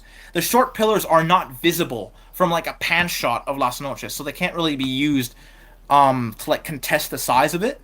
Nell is also correct several times on data she gives the group in general. Like, to make this quick, I'll just read off of it. She knew about the numerous type of Rancor and their capabilities, told Ichigo about a character and their weakness. She told Ichigo the size of Las Noches and knew about the gates. She knew who Grimjow was when he was at the sixth spot. All this with the brain damage she had when she was still stuck as a kid. So she's very knowledgeable. There's really no reason to doubt her statement. Um, so basically, like, is it consistent, right? There's like the novel I mentioned, or like short story called Nestle Tonight. It says it took several days like rescue Orihime with like Las Noches itself. Like if you look inside of Las Noches, I've seen people parody saying, "Oh, the little buildings that are inside of it are nowhere near size to support like 200 and something for like km for like the size." The problem is that like the inside of Las Noches is weird. It's like there's some sort of spatial manipulation going on to some degree or something, or something similar, because like in the fight with Yami, it's huge. Like you can see beyond Yami, and there seems to be like possibly a slight curvature, and if not, at the very minimum, you keep seeing past him, and he's way larger than what, like the distance in size is larger than what some of the shots on the outside of Las Noches would suggest. Because I've seen people calculate to like being city block in size, maybe town level in size. It's not supported at all by the internal like scope of the insides of it. Overall, I'll post a document in the description going further on this, but it is very consistent for Las Noches being huge. Sorry to ramble so much on that, but I don't know if you're aware. This topic it gets country level. Then I check my. I know this. Las Noches size and Cerate size are super toxic in the Bleach community. They can be really toxic. Yeah. Right, so taking over my old calculator. Yeah. It's a country level. There we go. And then so he upskills from that. Ukiora, blah blah blah blah. But that's not. And Aizen has a direct feat of creating a massive crater with his Frager in his final form, sorta. Not really. I believe that was calc to like megatons. I think it was gigatons. I haven't done a calc, but it is strong and it is a good direct feat. Not as good as Madara's direct feats, though. Well, the thing is, a lot of people like to use that feat, and then like the prior thing of Aizen being surprised that he might like that he's happy with his new power, that he can now break mountains with swinging, when even though it was Ichigo's air pressure from swinging. I don't really think that's an anti-feat though, because it's like Aizen up until that point hasn't shown any good like range of destructive capacity. He's very much in your face. Maybe it's some keto, but Aizen's like destructive capacity of area of effect is actually ironically worse than Ulquiora's. Ulquiora's Lanza de Relamparo is better than Aizen's own like range. So I don't inherently think that him being surprised that his power is necessarily supposed to be like a narrative thing that he's stuck at that range of level of power. It's more like it could be easily interpreted as just the range of his destructive power. He's fascinated and astonished that it's increased so much from his power up. Even then, he has like feats in the. Well, he's stated in those forms, right, to be above all Shinigami and Hollow. Like he's a transcendental being at that point. He's like very much in the tier that he would be above like Bankai Yamamoto, or at least relative. And Bankai Yamamoto has a like data book statements and direct multiple statements for his Bankai that it was going to destroy the entire Soul Society. You can calc that a few different ways, but like the bare minimum I've seen it calced at Small Country using the temperature that he gives off of 10 million degrees Celsius. For which one is this? The Kurakura Town crater thing? No. This is the Kurakura Town crater thing is also impressive. I'm talking about his Bankai in the final arc when he fights fake Yuha. It's stated multiple times that we can destroy the. He also was going to evaporate the water in Soul Society, but that wasn't going to be like 10 million degrees, just normal degrees for boiling water. Yeah, that was calced by VSB to like continental, like the water time frame because of time frame. Then there's another calc for like the overall destruction of the planet that got like multicon. That I know that Naruto forums I think got it to like 1 petaton. Makes sense. But like his feat of like Yamamoto's Shikai's destructive capacity of being able to destroy all of Kurakura Town. Kurakura Town is stated in so we're told that the full expansion of Gin's Bankai in one of the data books is what he said, 13 kilometers. And Kurakura Town is shown to be larger than his blade. Because you could say, well, didn't Gin say that he like his blade doesn't extend or go as fast as he said? That was retconned by another data book that would came out years later that Kubo worked on called it was 13 Blades. It's now retconned that it goes at Mach 500 if he fully expands it, and it denotes that he did fully expand it in his fight with Ichigo. It kind of like changes the contextualization that what he lied to about Aizen was that feature. But anyway, he does use it at full length, and it's Kurakura Town is still bigger than that, and all of Kurakura Town and beyond that would have been destroyed by the blast from Yamamoto Shikai, and like Final Form Aizen definitely upscales from that. It's I at think least that got megatons creating an explosion, and it's about gigatons if you treat as a crater, a hemisphere, I think. that sounds about right. So it's inherently above like like Ichigo destroying the mountain and I think and, also like Hado 96 or whatever, the purple dragons have a country calc. Hado 90 has an island calc, Gigaton, from evaporating an ocean or it's like an artificial sea in the air over like Kurakura Town in one of the novels. It was used by Urahara, and Aizen's own should upscale from Urahara easily because, well, he's stronger. I got higher. inherently Well, stronger let me than check Urahara. quickly. I thought I got higher though. Hold on. It's in my. I can pull it up in a moment. So the other thing that's relevant to like his scaling would be Kenpachi's. No, I got 2.42 teratons. Urahara's Hado 99. Bleh. Hado 99. Oh, I didn't figure it would get that high. That's still really impressive. But what about Hado 90? Wait, is Hado Hado 90 99 we can't really use Hado 90 for anything. Like the atomization quote is very Okay, no. Okay, no, bleh. Okay, so Hado 99 is the explosive water vapor rose and buried the whole area with newly created white color. Huh? That's the one. Yeah. Okay. So it's about small. It's a small country, and but one dragon is small country, and 5 dragons is country level, and his own Hado 99 should upscale. Absolutely. The other thing that's also impressive is him scaling to Kenpachi's Shikai. I mean, he would auto scale by the fact that Kenpachi really wasn't transcendental or anything like that. He wasn't like narratively. It's supported that basically, like the strongest being.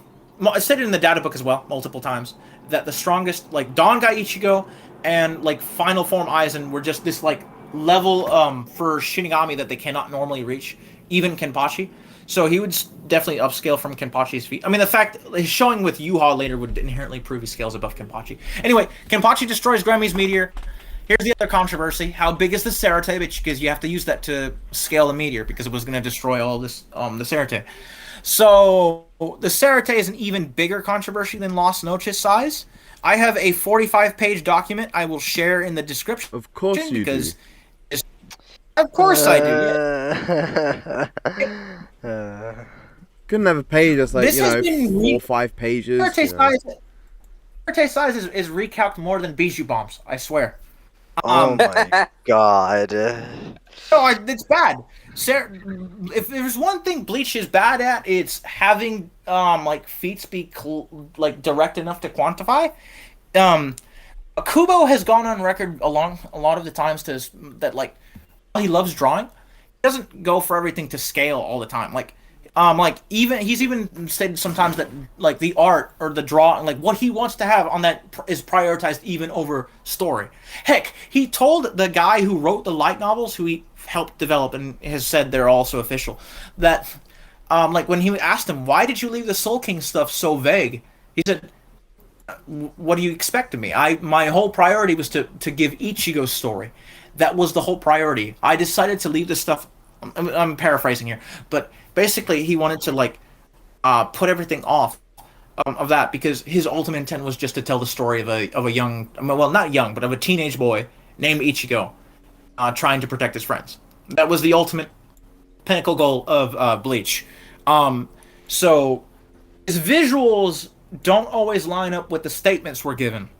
And that very much is a consistent thing for the Serate. It has a bunch of visual shots that are semi-consistent with each other, but also super inconsistent because they have missing a bunch of landmarks that he establishes early on in the series. Like there's multiple ones that are missing the mountains that are inside of the Serite that is shown at one point. There's a few that are missing the cliffside with the Sagyoku Hill. Even there's like a really good shot that shows like the entire half of it. It's still missing the other half of the Serite, and it's also missing the mountains. And there's also a statement that there might be a possible forest in it, and one of the things. So yeah, he's not good at keeping consistent with his visuals. He is consistent on size statements, weirdly enough. There's like hundreds of districts, even within, there's like, okay, in the Rakangai, which is like the area around the Serite, but even the Serite itself is stated to have hundreds of districts. Yorichi gives a walking rate for how many days it would take to walk the whole thing, which gives like possibly several hundreds of kilometers to maybe like 1,000, which is somewhat consistent with its like statement in the third film. Puts it at what was it? Phantom, like 1,000 kilometers, or was it more? 1,000 kilometers. 1,000 kilometers, yeah. Okay.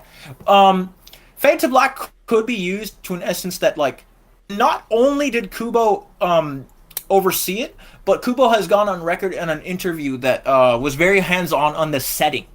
Can't use the plot of the film because it's contradictory to the timeline, but you might be able to use statements from it for like landmarks, such as like landmark size, because Kubo had direct control over like setting, locations, and stuff like that. I will again leave a document going over its size. If you scale the size of the Serite for like its size just off of visuals, I've seen space battles get the meteor feat to like island level. And if you go off of like the different state, like VSB had previously, for the meteor, they would use it just colliding, and using the size they have, which was like close to 1,000, I think, was like country level, and then the highest you can do is like multi-con. There's a lot of consistent multi-continental calcs for it, different recalcs of it that all usually get around multi-continental, whether it be like only double-digit to triple-digit petatons, it still ends up in the continental or the multi-continental range. Personally, I'm fine with those because it's consistent with like in the Yamamoto Bankai range, which is like prior to that feat. So Aizen would upscale from that. Then we need to get into the last few feats. So next big one is again related to Serite size. So Yuha has like this place called the Wandenreich, which is his base of operations, and it like overlaps with the Serite, and it's shown to be explicitly like its size. There's even like art, like end sketches or something that like Kubo likes to put in for like extra context. He puts in like an end sketch of the whole thing just covering the Serite, and it's relevant because once Yuha becomes the Soul King, like uses telekinesis to lift the entire structure in a very very short time frame. And it's like at lowest, I mean, again, if we're going off of like either Fade to Black or like the Yorichi statement for size, it'll get somewhere in the multi-continental ranges. Potential energy probably puts it like probably in the country, yeah, probably lower.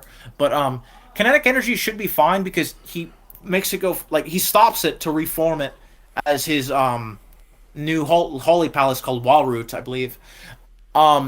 In this like where the Soul Palace was, but this scales to Aizen because Aizen takes blow. We'll get to that in a moment. Aizen does take like casual blows from Yuha as a Soul King, and it is like casual blows. Aizen's own like Ryatsu was enough to destroy like a curtain of darkness that Yuha had covered the canopy of the soul like the Serite with. And all right, here we go.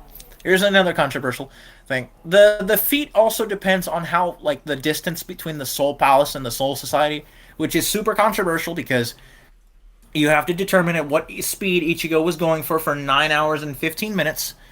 I do not like using the Death Battle one because it assumes that the Shunpo statement from that one member of Zero Division was referring to Ichibe's attack speed, which is really weird. There's really nothing to prove it. I'd rather prefer shown what it's showing in like when Ichigo's falling down. You can easily use terminal velocity, and he does break the sound barrier when he's going down, so you can also use that. That gets it to like 38,000 to like 40,000 something kilometers, which should be fine for its distance. and like that's what gets it to multi-con. If you get the size of the thing to be larger, the feat becomes unquantifiable because you're going at FTL speeds, and I mean you can't kinetic energy at FTL. You can, but then you end up with breaking an important rule in physics. Well, then again, we always do that. But Physics. the other what's that? thing Never heard of it. Not in these universes. God no. Oh, we don't do it for any verse period. Anyway, the other thing that's related to the size is that Aizen says, and he was going to, send his energy up that entire distance to destroy the Soul Palace and bring it down to the Serite. And he was neutralized by a power, not necessarily nulling chair, just a device that kept his energy localized to himself. But the fact that his energy was going to cross that distance means that his own area of effect at this point in the story is 38,000, 40,000 kilometers. It's insane. Just for his Ryatsu. And he does fight Yuha at the end of the story.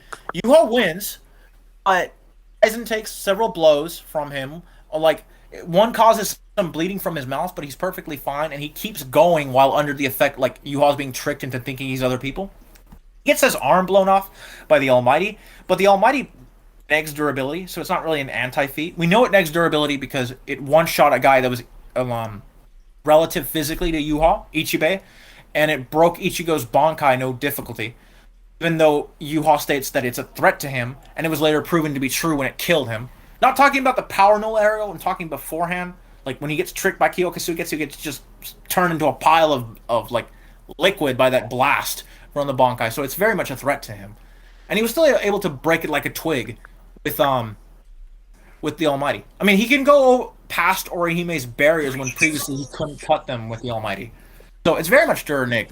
The only anti-feat Aizen has is getting a hole in his chest by Yuha. And that's when Yuha thinks that he's Ichigo and starts using even more energy. So at the very minimum, he's going to scale to casual Yuha feats like the one I just mentioned, the Wandenreich lift. Boy, there we go. Ladies and gentlemen, strap in because we're about to talk about Planet and Cosmic Bleach. Oh, this is another contentious thing.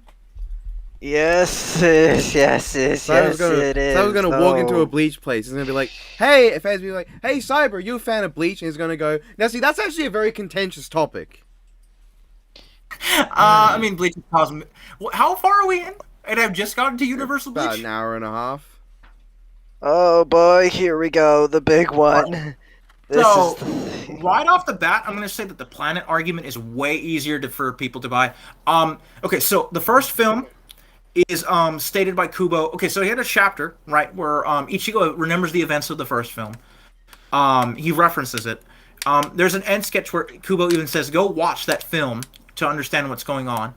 That film in itself has a placement in the timeline. It can easily take place during the 1 month or so training time when Ichigo was training to master his Hollow Mask, which would also explain why Rukia was present in the world of the living. It doesn't really, if it takes place in that time frame, it doesn't contradict anything. Nothing in the film really contradicts in lore. I've seen people argue that the depiction of the Valley of the Screams in the film doesn't it contradicts because it's stated to rare form in the Dongai, but it's and then in the manga they're shown outside of it. The novels go on record to explain that they don't know a lot about these spaces, and Urahara even says that they form occasionally, and then the one in the film is special because the blanks are stretching it out, being manipulated to stretch it out. So I don't think that's a contradiction. Even the events of the film are referenced in the light novels, and not just referenced, it flat out stated that those characters, the villains in the films, existed, the clan existed. And then the depiction of the cosmology in the film is very consistent later on with the manga. So, the characters not remembering the events of the film is also explained because everyone had literally got amnesia at the end of the film except Ichigo, which explains why he remembered the events of the film in the manga. Anyway, I went on that tangent because there's a lot of people who don't buy the first film being canon. It's relevant for two reasons. One, it depicts the realms arguably as planets, as perfect spheres. Well, not perfect spheres, but planetoids. And Toshiro describes the realms as like using the term Hoshi, which can mean like celestial body or like planet, and he's obviously referring to them as planets. They're not stars or anything like that. So Senna has a feat in the film of using all the energy of the blanks which are like souls from the soul flow, like a small portion, to push back the two planets as they're about to collide into each other, Soul Society and the World of the Living, and that got calced to like small planet plus. I'll explain in a moment why characters can scale to that. We're going to start there with planet level. So the other argument for planet level is that the Soul King is, and this is the same one that's used for Universal, just a different like interpretation of the size of the realms. So the Soul King is stated to sustain like what Soul Society, and then when he dies, the three realms, Recomundo, the World of the Living, and the Soul Society start to collapse. And the reason for this is highly contested. I'm gonna keep using that word. Highly contested in the Bleach fandom. It's like one of the most. I mean, it's one of the most toxic. It's one of the most toxic Bleach can be toxic when it comes to scaling. This is one of the most toxic topics. I'm aware. So in unofficial translations, it's very much clear that they're saying that the Soul King sustains the soul flow, but in the official viz, and even I had a friend cross-reference the raws, and he's been taking Japanese in college for a few years now. It very much says the opposite. It says he sustains the soul flow. It sustains the Soul Society, where like a rampant amount of souls flow or something like that, and it's consistent for that to be the statement. So there's a semantics argument on that, but I'd rather not get into it. The argument is that he sustains at least the Soul Society, and by the virtue that we see the other worlds collapse when he dies, he can sustain them. So it's stated in the light novels that the way this is done is through raw energy. We're told that Ichigo could be a Soul King candidate if Yuha's corpse had failed to be the replacement Soul King, and Ichigo doesn't really have a lot of hacks. He's just an energy tank. And we're also told that in the novel where Ichigo and where Rukia and Renji get married, we're told that when they use the body of the soul, like Yuha's the Soul King, they were lucky that the Soul King's energy was in it to sustain it. We're told that power sustains the realms in the light novels when they're talking about a Soul King. They also say the Soul King has the power to destroy and recreate the world as they see fit. And then we're also told in the manga by Jugram, once Soul King, like Yuha becomes the Soul King, that the world only stands with his power, and it's consistent. I had my friend double check the raw, same thing. So they're referring to energy. Bleach and energy can scale to physicals as early as the Kenpachi fight. Like they make it clear that fights in Bleach are a battle of spiritual power. You don't have and we're also told many times that like a body will fall apart if it's not like, for example, Kenpachi's own arm rips off from using his Bankai because his body is not durable enough to deal with that amount of power.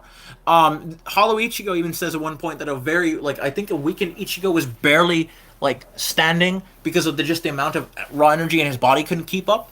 So like the fact that you can argue that like the Soul King, a Soul King candidate would be releasing this energy, is their physicals should scale. There is an argument against it. You could argue that the way that Quincy's biology function is different from say like a Soul Reaper. So like when Yuha was the king, that doesn't necessarily mean his durability scales. But the fact we know that Ichigo and even Ginjo could possibly apply as like a Soul King candidate, possibly more so because Fullbringer's like, okay, Phantom, you want to get into the Force Shield on the Fullbringer arc really quick? Wait, what? Opinions of the Fullbringer arc. I'm going to make you. I don't like it. It sure is an arc, from what I've heard. A lot of people don't like it. We'll talk about that later. Yeah, like the fact that Ichigo is part Quincy, but his biology has always been pertained more so to the Shinigami side of him. Like what I said, that Hollow Ichigo even says that his body wouldn't be able to like stand. Like that example we're given of like Shinigami biology being put to the test. So like him as a Soul King candidate would mean that his durability would have to scale. So I think it's fine to use for like a Soul King. The contention whether or not is if it's even an AP thing, because Novels also state that each the Soul King has complete control of the soul flow. The character stating it does lie to his son, but you can also make the argument that what he's lying is not so much that part, but rather the history of the Soul King, like the whole facade thing I told earlier. So if we go by that statement, it could be that like the Soul King's function is more so to like sustain the soul flow, which keeps the realms in check and prevents collapsing via raw energy, and then that can be maybe argued to be quantified. It depends on how like the soul flow destroys everything. If it's an energy thing, you can argue it's like I'm releasing energy to counter that energy, therefore I scale. But it's more. It seems to be more of a chain reaction thing because like if there's too like not enough souls or too many souls, like the worlds can collapse. Like the whole thing I mentioned earlier with Mayuri killing 20,000 souls was because the Quincy's had killed dozens, if not hundreds, of like hollows really quickly on stabilizing everything. So it's kind of contentious whether or not it scales. You can, if you go full circle on like the whole like sustaining, like a Jugram statement, like your power is what sustains the world. Like if you interpret it that way, you can very much argue that the Soul King sustains like the planet's like physical structure. In which case, it's implied that like if the Soul King had not been quickly replaced, the worlds would have collapsed. Like if you want to use a maximum time frame, the novels get like 6 months as like the maximum, but it's very much implied it would be a quick thing. What else?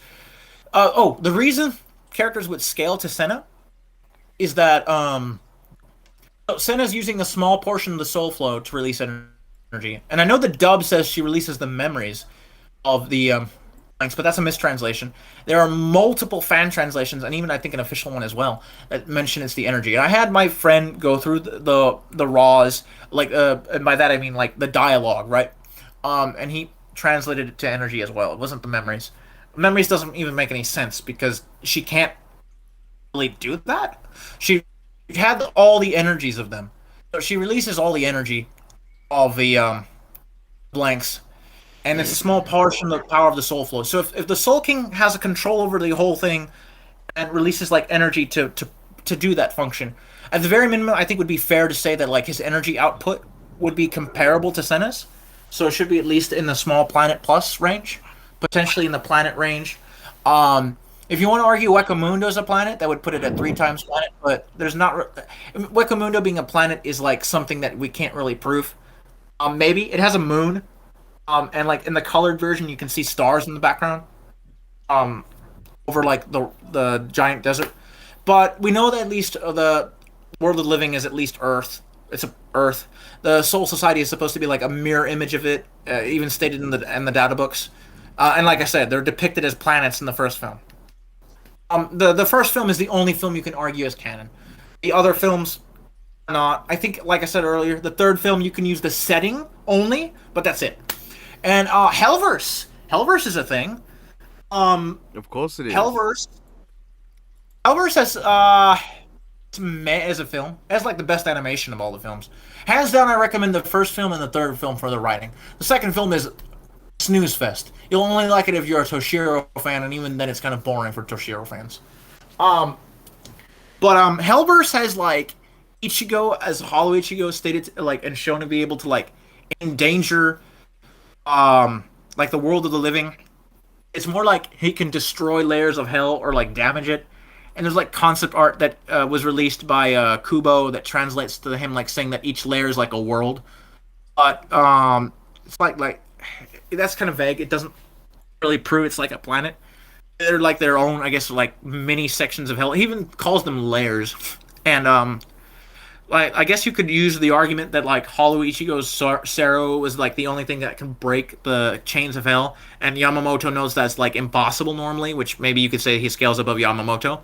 Here's the problem: one, that doesn't make any sense for that version of Hollow Ichigo to be stronger than Bankai Yamamoto at all. That would be a massive outlier at that point in the story.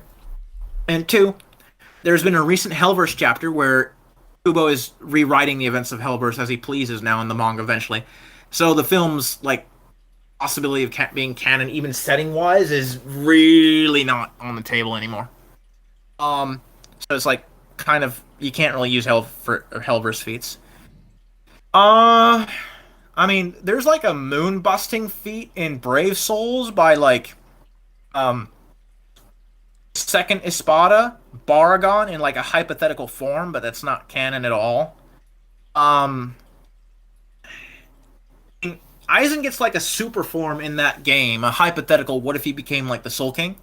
But again, it's like dubiously canon. You could argue it's like a hypothetical. What if he had won or never encountered Ichigo? Because the reason he ends up losing to Ichigo, besides Mugetsu's power, is that the Hagyoku grants his subconscious wish to have been weaker, which I went over earlier. Um, it's again that game is non-canon, so I'm it's so like tempted to post that fucking meme. It's which means Naruto Lore? lore versus Bleach lore. I can't go over all of Bleach lore today. I mean, if we ever get a U-Haul, we'll be here 24 hours. Scott, if we ever absolutely. get a not. U-Haul film, lore is absolutely necessary for that. How A U- far? like how, a U-Haul episode. how I doubt far it. exactly I doubt into all this stuff for Bleach are we now? So to wrap up I think I've wrapped up the planet part. You can't really use Brave Soul stuff because scaling in that like even contradicts the. There is one thing I think you can use Bleach Brave Souls for, but I'll get into it right now. So, hey, I'm gonna go over. I'm sorry, Nemesis. Bleach has a lot of stuff, and it's all relates to Aizen. It's not my fault that he has arguments to scale to the cosmic stuff, or to the god tiers. Anyway, Grammy has an argument that he made a dimensional space, complete with stars. We And I'm not even gonna humor this. I'm not even gonna humor this. So right? I just want to make sure because I've lost track of this fucking. we're at the Grammy feat. I've already. If you want me to like TDLR what I've done so far, Aizen scales I've just lost track. We did the Kenpachi feat, right? Yeah, we did the Kenpachi feat. We did the Go ahead, continue. So Grammy has an argument of making a space. I mean, it's very clear in the manga that he's creating. He's like creating a portal to space. So the whole point was like, Kenpachi would die by being wrapped with something without form, which was space, to suffocate him. Right. The novels state that he can, like he made, like he manifested space. And then there's one quote that can be interpreted as like create, but I don't really think that contradicts anything. I think a friend of mine put it best. He can still be making like a portal or like manifesting already existing space, and he's still technically creating space in the Seritate that didn't exist there. It wouldn't contradict anything. I mentioned Brave Souls for one thing. Supporting evidence. The way it's depicted in the game is very much a portal, and they even say that he opens up a void. So I think like Brave Souls, you can only use stuff like that. That's like supporting evidence at best, and it serves as perfect supporting evidence that it's just BFR. Not him making his space. There's like an argument Yukio makes dimensions, but his dimensions are like video game based. Like there's no proof that like the celestial objects in the background are real. In fact, there's evidence that they're not, because like the space in Renji's, like the sky in like Renji's space that he was fighting in is like all warped, like because of the effects that it's a video game. I think you could argue that like the fake Karakura town he made is real, but Ichigo destroyed it. But that's a fodder feat. All right. So last thing to go over. So I mentioned the size of the realms are contentious because some people like to argue that the novels stating that some lines like the realms or the worlds are the three realms of like existence, and like Genjo saying that the realms are like he gives like a comparison, but he's not being literal. He says if we think of them like as planets, then Garganta would be like space, outer space. But we know that Garganta is not outer space because, I mean, Shinigami can breathe in it, and we know from the Kenpachi Grammy thing that they can't normally breathe in space, which is weird. I mean, you can't see them, but you can physically touch them, and they cannot breathe in space. Weird.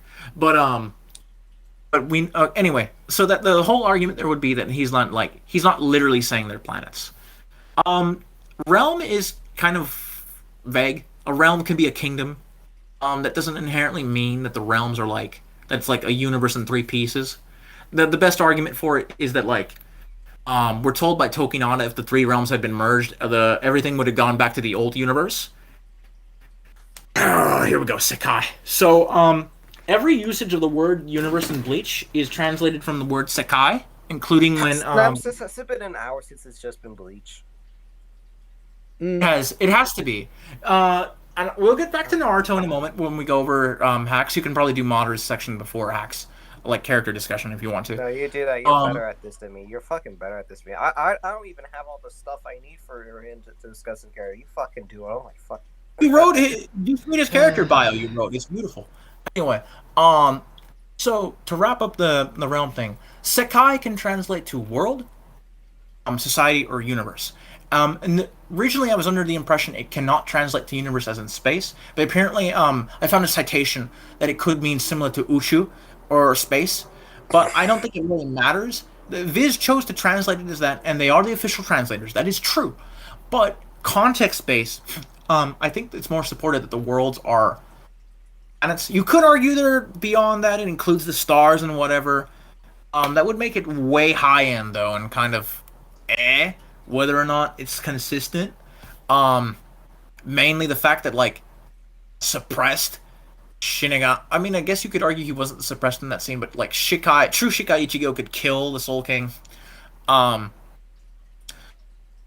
there's also a statement supposedly that like the soul flow can endanger the stars, but that's actually hyperbolic. It's not really referring to the stars. It's referring to like Kakyo wanted to protect the stars by keeping the clouds parted. I don't know why I originally misinterpreted that or that multiple people did. Anyway, I'll TDLR this part. We've got on enough. You can argue the realms are beyond planets in size, potentially, using novel statements that they encompass also the stars, which would make this like the sustaining feat. If you buy it as AP, like I explained the process earlier, like anywhere from like multi-solar all the way to universe. Whether or not that's consistent, I will leave up to you, the viewer. Personally, I think the best consistent use is planet. With so many multi-continental arguments, planet is a very feasible and believable step up for like the god tiers of the verse. And it's just way more consistent.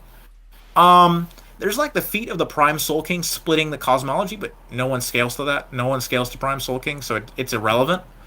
And speed. I'll make speed really quick. So, using the like 38,000 thing I mentioned for like the distance between the Soul King and the Soul Palace, there's like 4 different feats of like things traveling through it really quick. Mimihagi, the Ashwallen Light, on 2 different occasions, I think, or at least once. The dark beam of darkness from Uchiha that he uses to cover up the canopy of the Serite, and then lastly the TK feat. They're all like in the sub-rel to rel territory, and then Hikone, a character exclusive to the novels but canon, performs a feat that's described so explicitly on in the novel as time dilation, but like through speed. Like they make a reference to like real world relativity, where like closer you approach the speed of light, that time like stops or slows down.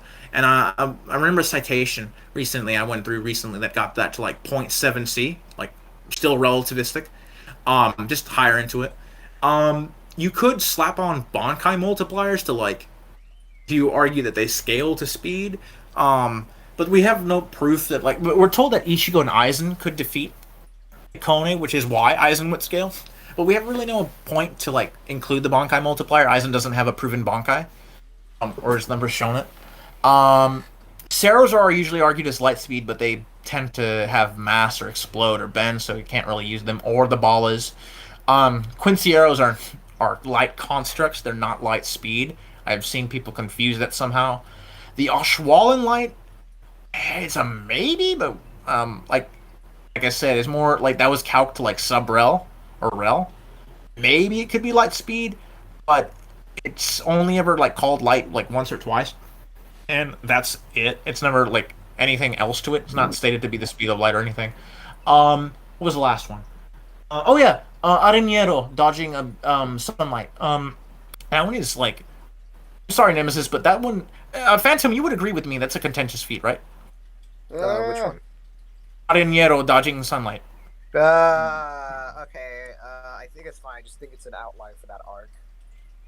I mean, it would be because Gin was like hyper. So so like just there's this guy who's like, if he gets exposed to sunlight, his true form is exposed, and he dodges sunlight, like just for real natural sunlight. It's like 0.69 times percent. It's like 69% the speed of light. You can say the funny. No, okay. think- My mind I is think- shattered again. I think my brain's hurting. And then, but the issue with that is that Gin was like, so Gin technically lied about him expanding his sword at Mach 500, but when he said that, Ichigo was just scared shitless. Like, he was just, what the fuck? How do I beat that? He barely reacts to it. He has to use his mask to. I explained earlier that they retconned it, that it is Mach 500 now. It's actually said in Unmasked to be Mach 500.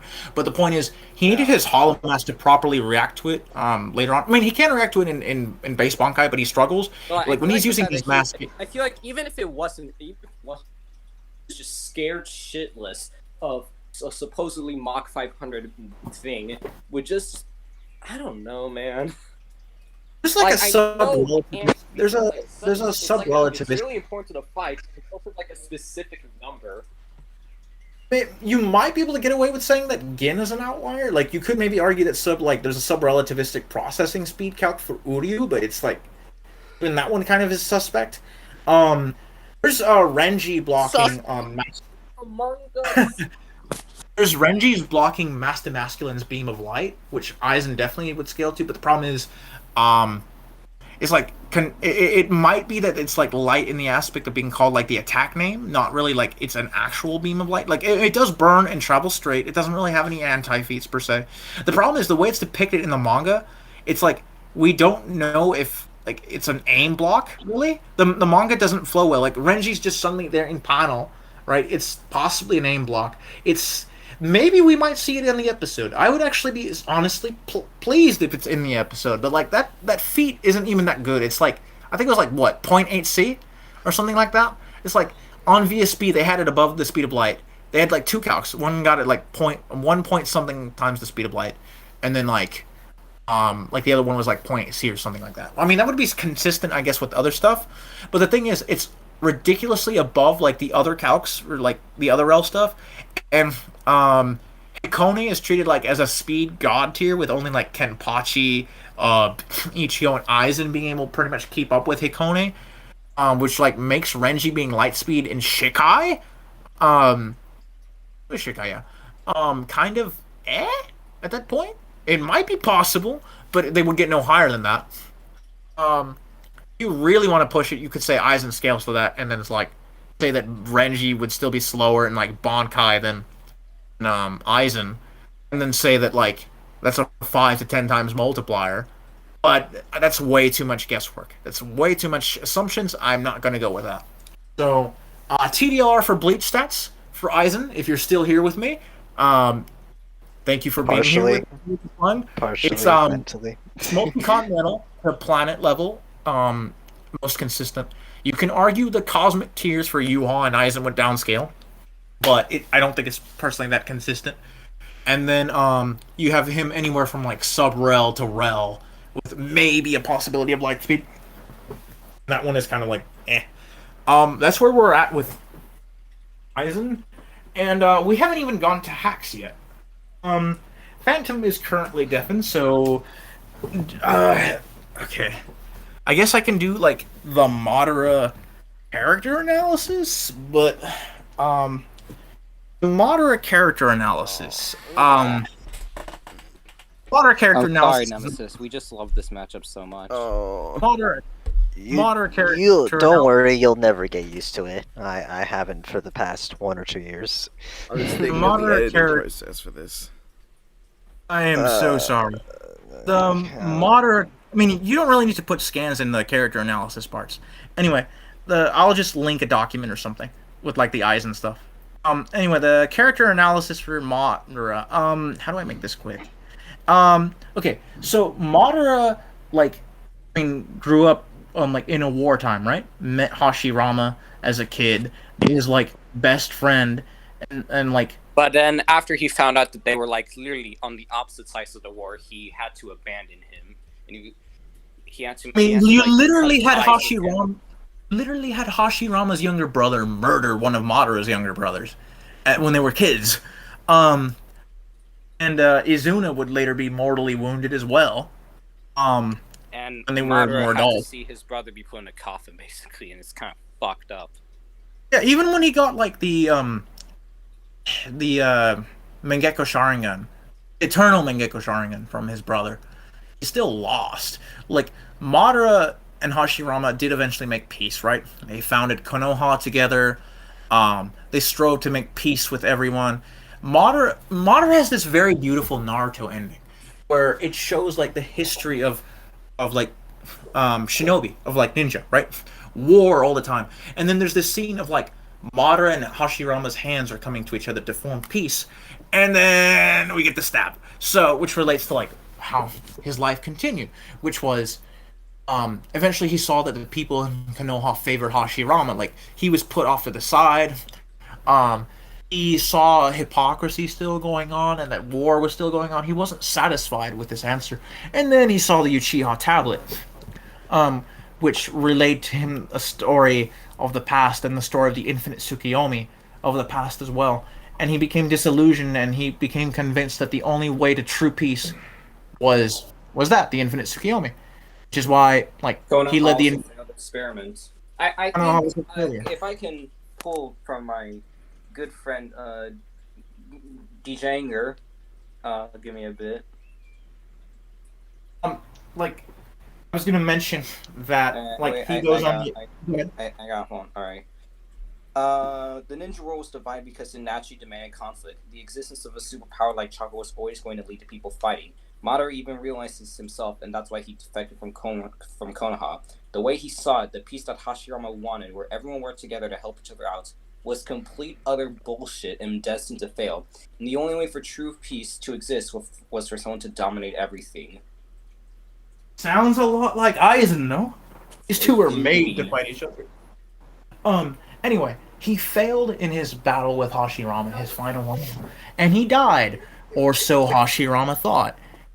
And then he went, I got the ultimate fuck you to death card with the Izanagi, which we'll talk about later, because goddamn, fuck the Izanagi. We're gonna try and keep Hack streamlined. Anyway, to finish up like his character part, We right? need to make this longer than Batman versus Iron Man. Please, Anyway. though, I actually can't last that long. Anyway, to wrap up his like character, right? Like, I mean, obviously he manipulated Obito, like Palpatine in a way. Like, no, you see, Vader is still a bad matchup. He built up everything for his utopia to like get the tail beast to make the infinite Tsukuyomi. We already went over everything he did when he got brought back, and he does accomplish his dream. He wins, and then Kishimoto. So, okay, do we have a little buzzer we could do for cyber rant alert? Kishimoto ruins one of the like few remaining good elements in the war arc by having Black Zetsu go through his heart, this area essentially, with his arm, revealing that he basically planned out everything, played Madara by a fool, even though we saw on panel Madara make him in the past during Obito's flashback, and that he also edited the Uchiha tablet specifically to lead up to this moment, cocking Madara, summoning Kaguya, who basically has no character personality, only saved barely by filler in the anime, which is now made pointless by the Boruto retcons because it can't work with it. And just they spend like 10 chapters on that fight with Kaguya. It is so boring. The only good thing is Obito's maybe death scene, and that's it. Hey, that's a fucking goat scene. Shut up. I know, but it doesn't. It's incredible. It doesn't justify everything. I mean, the one good thing to come out of it was Madara's death speech with Hashirama. It's kind of like It's segues like old into- war buddies. Yeah, it's basically like old war buddies. They come to peace with each other. I like it a lot. It's like, you know how I said that Aizen's character development was completed with like that speech he gives in the final chapter? It's very similar in a way. Like, I don't know if Madara came to the conclusion he was wrong. I don't think he necessarily did. He probably felt that his path was still right, but he made peace with his best friend. And that's what mattered. We got one good thing out of it. Does it justify his entire character assassination by Black Zetsu? We'll leave that up to you. So, now that rant's over. So Uwakiwa versus Kaguya, then. Yeah, that's that does a thing. happen. your prediction video is just me gonna be annihilating that matchup. Me vocally doing that. No stats, no lore, nothing. Yeah. Okay, hacks. This is the last part. All Of the right. video. Let's start with the If you're better still character. here, if you're still watching all the way through, I question what are you even doing. If you're here? still watching, you're a fucking idiot. But also, thank you for the support. Anyway, Where are we clocking at right now, Nemesis? 2 hours 10. okay, feels let's like 20. can we try and make this 20 minutes? Let's try it. So, No, we're going on. Longer than Batman vs. Shut up! Shut up! how long was that one? How long That was was that? 3 hours Let's do plus. this, Cyber. We could do it. We've reached No, the I halfway. have I have I other will- things I need to do in this day. All right, let's go. Let's go. I need Hey, you to chose. eat. All right, You said you wanted to. first, Hey, Nemesis. To be fair, you said you wanted to do this as quickly as possible, and today just happened to work. So, So, Aizen's hacks. If I may start with Aizen, and then we'll do it a little inverse. We'll make it as quickly as possible. So, most important thing right off the bat, I want to get down. Kyoka Suigetsu, his blade, right? Looking at it, once he hypnosis. activates it, is perfect hypnosis. It requires eyesight because it doesn't affect Tozen, right? But once your eye sees it, it takes control over all 5 senses and basically creates an illusionary effect that you see whatever Aizen wants you to see, and it's extremely difficult, if not impossible, for you to tell the difference from reality. He can affect multiple people at the same time, as he did with the entire pretty much the Soul Society. He even cucked the 8 people who were fighting him at the same time. What Phantom said earlier, whenever you were under the impression you weren't under Kyoka Suigetsu, and That's probably that is my second favorite Aizen line. The first one is like, it's also stated in the novels. Strong words, they make you seem weak. Indeed, it's also stated in the novels that it affects like Reikaku, which is like spiritual perception. Like a perfect example of that would be like Ichigo gets blinded in like the Fullbringer arc, and we learn what Reikaku is. It's like being able to like a sixth sense, like sensing things almost as like seeing even if you couldn't see. Which you could say, wait, doesn't that contradict Tozen? And no, it's more like you can still use Reikaku even if you're not like blind. It's just like spiritual sense. It can also affect your sense of time, as shown with Yuha. It made him think it was like he was still on schedule, even though he had been delayed by a long time just talking to Aizen. And the other thing about it that's neat now is that it's like passive, supposedly, because like he fused with his blade. He can still remanifest it seemingly, as he does with Yuha, but it's not like fused with him, and he can still activate it even while he's sealed in the underground, Muken, by multiple binding seals that are supposed to like prevent him from using his energy. The last thing to note with it, it's able to affect Espada, who are made of as stated in the novels, millions of souls. So it's debatable whether or not that like upscales its potency, but that is a thing. You can maybe argue that is a high end for what it can affect. But that doesn't matter because Okay, we In can. the end, it This will be doesn't faster if we do this as like a cross thing. So let's talk about Madara's own like hypnotic abilities. Genjutsu is very important. So like regular Bijuu are resistant to basic ass Genjutsu, like Sasuke's Genjutsu, all that stuff. But then Obito's Mangekyo Genjutsu just fucking cucked all the Bijuu. And Madara's Genjutsu should likely be comparable because he also has a Mangekyo Sharingan. In fact, it's an Eternal Mangekyo Sharingan, and Obito just has a regular Mangekyo Sharingan. I mean, Obito controlled the Nine Tails, and he also controlled the Three Tails host, that was the Kage of the Land of Mist. Yep. Right. It was a Jinchuriki. So yeah, it does. The typical argument against Genjutsu working on anyone outside of Naruto is that we're told by Jiraiya and multiple other characters it's like affecting people's chakra flow. This is completely circumvented by the Itachi novel, which kind of demonstrates that Sharingan, or more explicitly Mangekyo Sharingan Genjutsu, completely overcomes the necessity of messing directly with the chakra flow. which is what makes it so broken. And then we know that Sharingan like is supposed to counter regular genjutsu, like via like the eye itself acts as almost like a mirror countering it, and that should upscale for every I guess layer of that, meaning that like the evolutions, the Mangekyo Sharingan, EMS, and then the Renningun, right? So you have Madara already being able to affect, and Madara does use genjutsu. I've seen people say that he doesn't in character. Do people not remember him using it on the Raikage and literally that fodder shinobi when he was fighting? He's willing to do it while playing around, like he was doing with the Shinobi Alliance. It's not going to stop him from using it in combat. So, basically, what I'm saying is he has genjutsu that bypasses the whole chakra thing, meaning that you must have mind hex resistance to deal with it, and it's going to be layered because each eye version is stronger than the prior. So the EMS genjutsu, which is what he would normally load out with, if he does it with a raining gun, it's going to be stronger, right?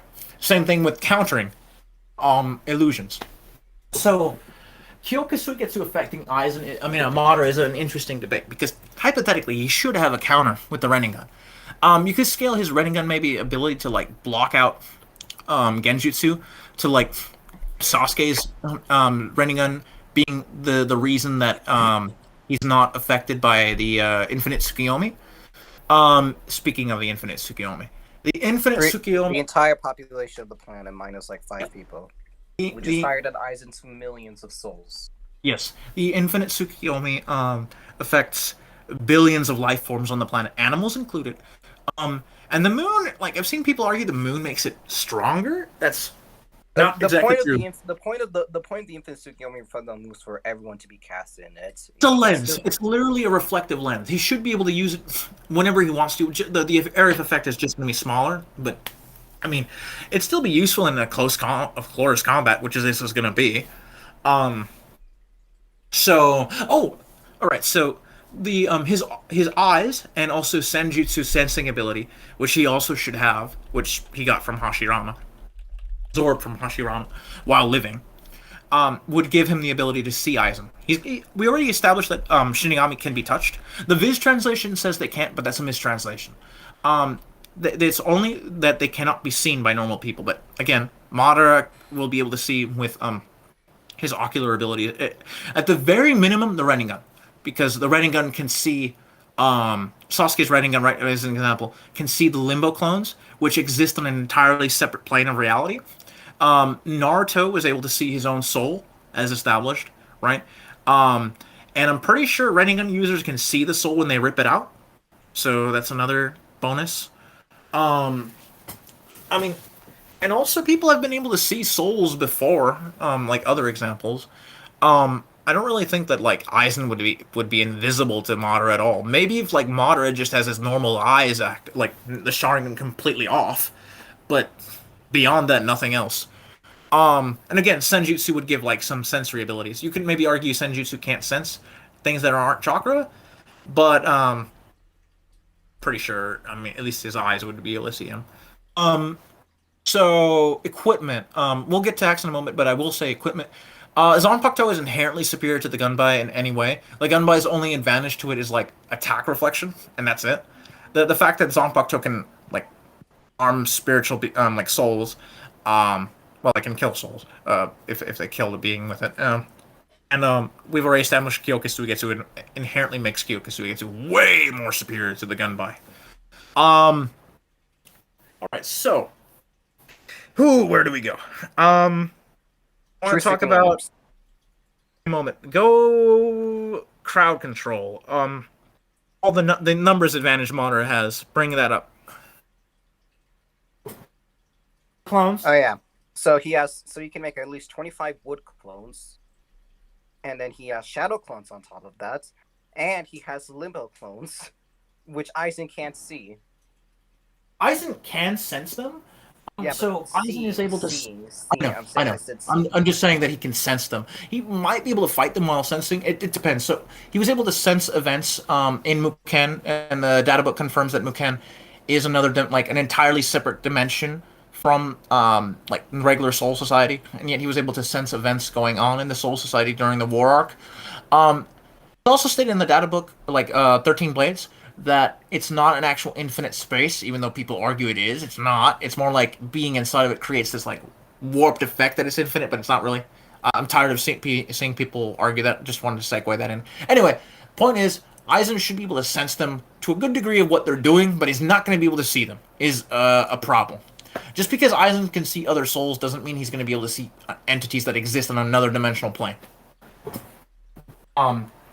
Okay, so here's the weird thing. I used to think Madara can only make 4 limbos at the same time, but here's the thing that I forgot about Phantom. The 5th one was sealed away still.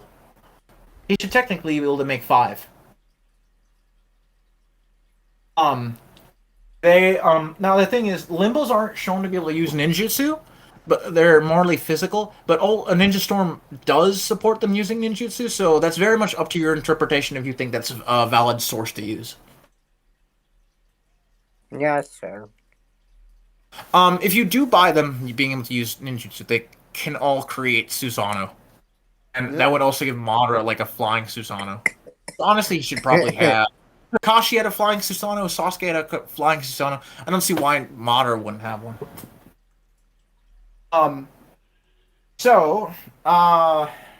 Okay, so Aizen's other abilities. Boy. So, I mean, he's trying. Time reversal. I forgot. Oh, right. I mean, I guess we can discuss both their temporal abilities. So, Madara's is direct, Aizen's is not. Madara in one of the Storm games is shown being able to reverse time by a few seconds during his fight with Hashirama, and it's very much a time reversal. It is not a Genjutsu or like precog or anything like that. It's literally shown as temporal reversion. These get like Generations and the other one have like director statements that they're supposed to be canon. Like they had input from the studio and even Kishimoto. They like released like these mini stories to fill in time lapse. You could argue the one with Madara having time reversal is a bit contentious because 2 things. 1, it's Obito relaying the events, and 2, the events that happen in that are later like not shown in the official adaptation with the manga. I do think some of the fight in the manga was skipped over, was it not? I think like they cut to certain portions of the fight, so there could be the possibility the time reversal happened. I do know that the way that they depict in that mini OVA, the way that Kurama was shut down by Hashirama, that definitely does not happen in the manga or the anime. So that might make it a bit dubious to use. But I mean, Aizen having time abilities is also dubious. Aizen is hyped up and established in like the data books to be able to use any kind of. Deku is not half black. Why did you say that? Needed to make this more lively. So Aizen is established in the data book. Oh my god. He's not half black, I swear. The only reason people are saying is because there's a black guy in the chapter, and people are saying, "Oh, that's Deku's dad." Cool. I just saw that and I was so confused. I need to wrap up on my end soon. So yeah, I was gonna. Where was I? Oh yeah, Aizen is like hyped up as being like able to use all Keto with like scores of 100 on Keto capability. And like it's even established that him using like in the 90s would indicate he can use anything below that as well. Like it's like a necessity to know all them to know the 90s.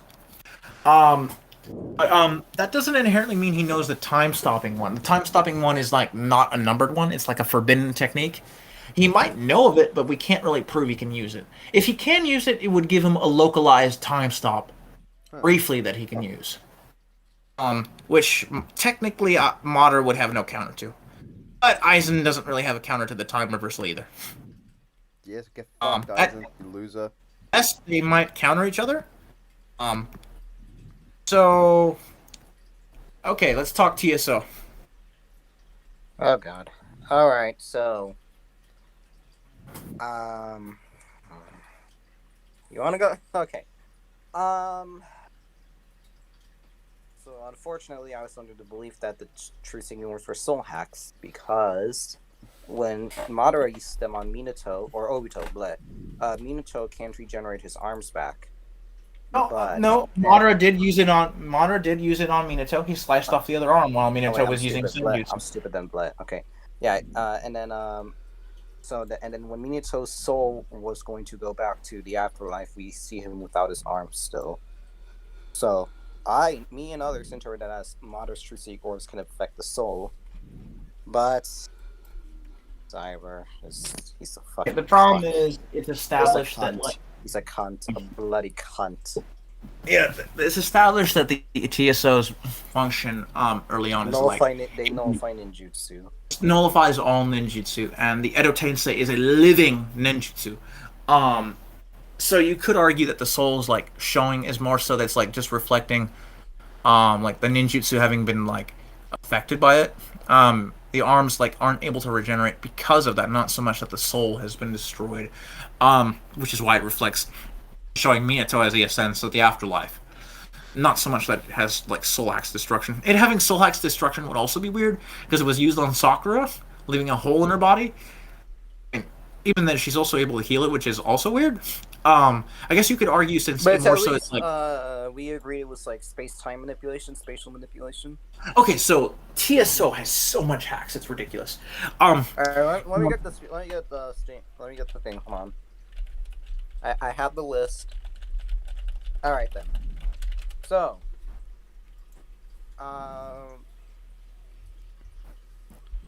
it's stated that the TSOs can destroy things in a manner similar to Onoki's particle style, and Onoki's particle style works by dismantling targets on a molecular/atomic level, meaning that the TSOs are molecular hacks. And Kaguya's alright, so the Eternal True Seiki Orb, its AP doesn't scale to anyone. It objectively doesn't, but in the end, it is just a really big true seeking orb. It's not a special version of the true seeking. This is literally stated. This is literally stated in the fourth data book. And it was the TSO was going to destroy and recreate Kaguya's time space, which means that the TSOs can likely have some form of spatial manipulation. Obviously not to the same extent as Kaguya as the Eternal True Seeking Orb, but to an extent they should have spatial manipulation. Right. The other thing is, they also nullify ninjutsu. So like anything that's similar to ninjutsu, ninjutsu is spiritual energy in a way. So it's like nature, spiritual, and what was the other one?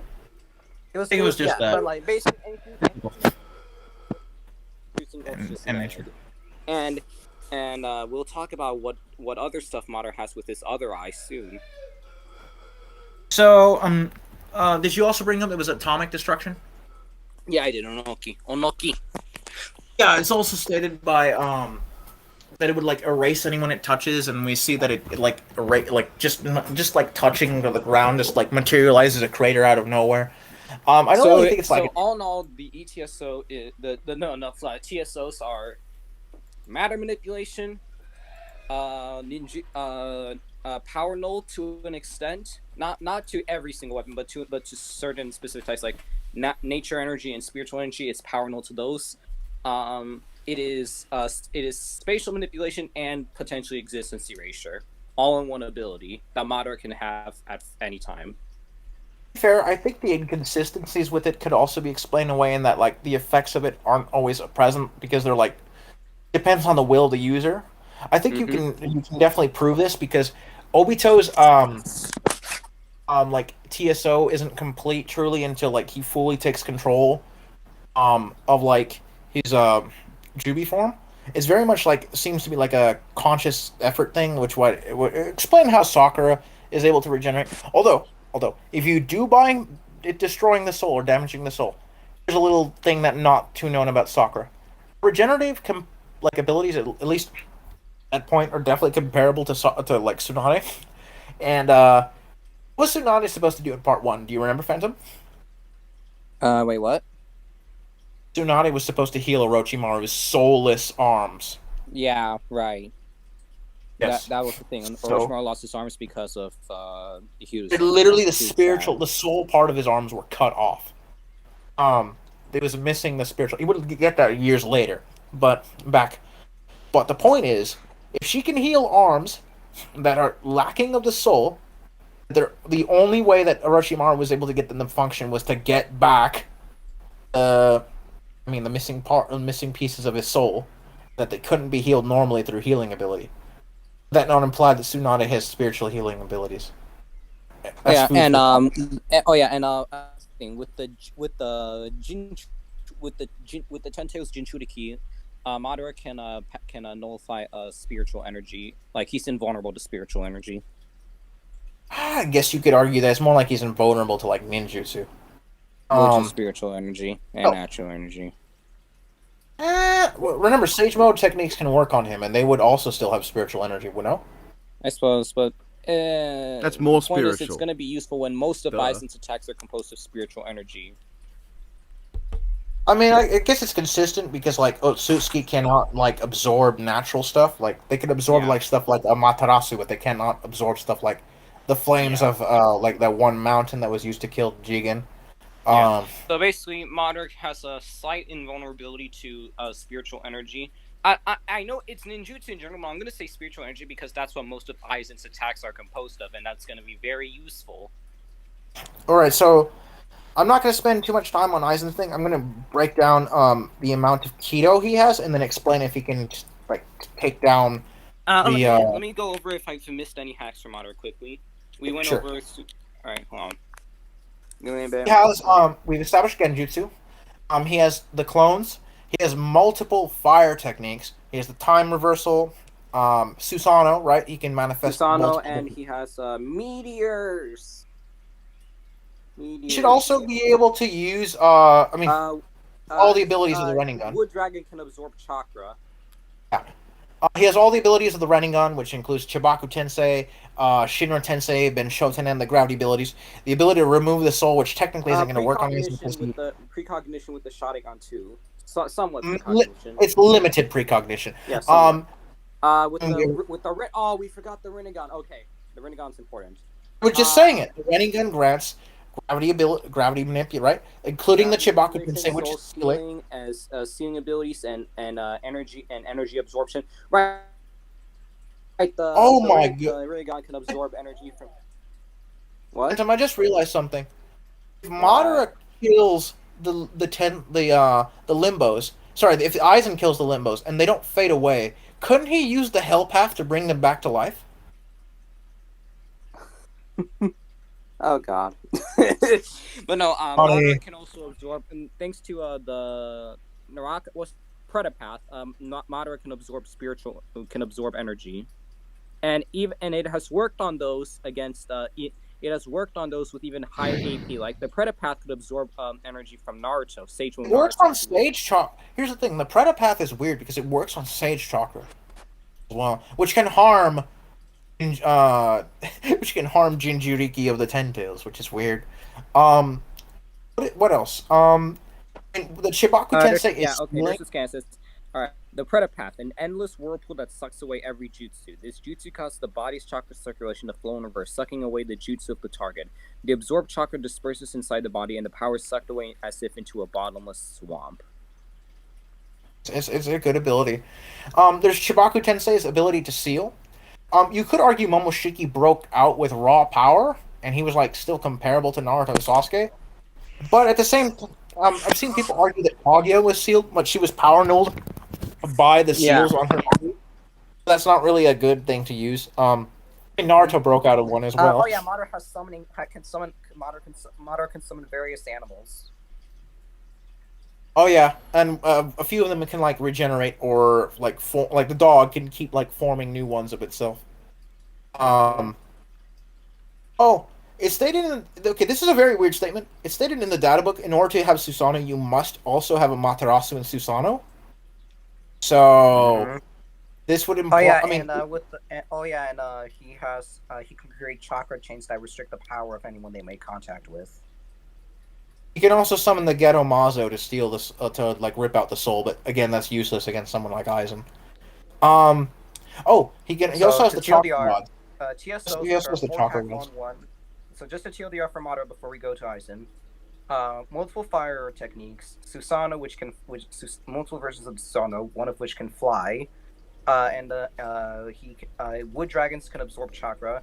TSOs can power null spiritual energy, and the Jinchuriki has a semi invulnerability to spiritual energy, which will be effective against Aizen.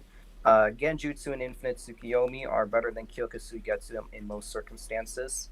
You should Chakra chains also. chakra Here's a chains few can things. restrict Aizen's power.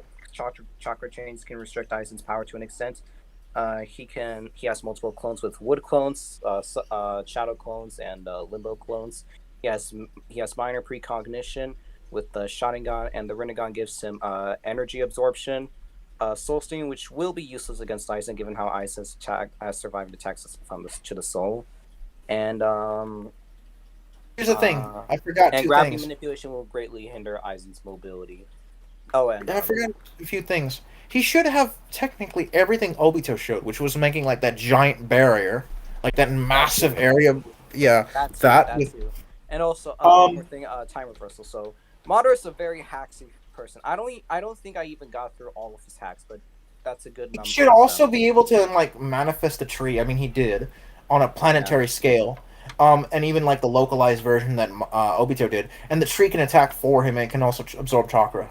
Yeah. So we went over all the relevant hacks for Madara, right? I believe so. I mean, I guess you might be able to argue that he should also be able to use some of Obito's techniques, like the giant like barrier that he used to But the protect ones the that are Genin. relevant, the ones that are super important to match, so like time reversal, Yeah. manipulation. Yeah. All right. I think And so. I'll bring up any and if we forgot. I want to bring and up. Kyoka's. Oh, and he resists Kyoka Suigetsu.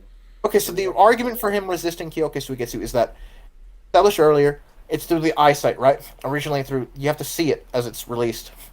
Um, since it would affect the eyes, we could argue that, and since I already established that Sharingan acts as like a mirror, this right, and we know that Sharingan can even resist certain Sharingan, like Sasuke Sharingan was able to resist somewhat the Tsukiyomi. You can argue it's because Itachi was sick, but the novels hype it. I mean, not the novels. The data book not hypes it up that he was like of his own accord, of his own skill, he was able to resist it. And like we established, the Mangekyo Sharingan can bypass the whole need for the chakra flow. It affects the brain directly. Um, so hypothetically, it should be able to resist the Kyoki Suigetsu that way.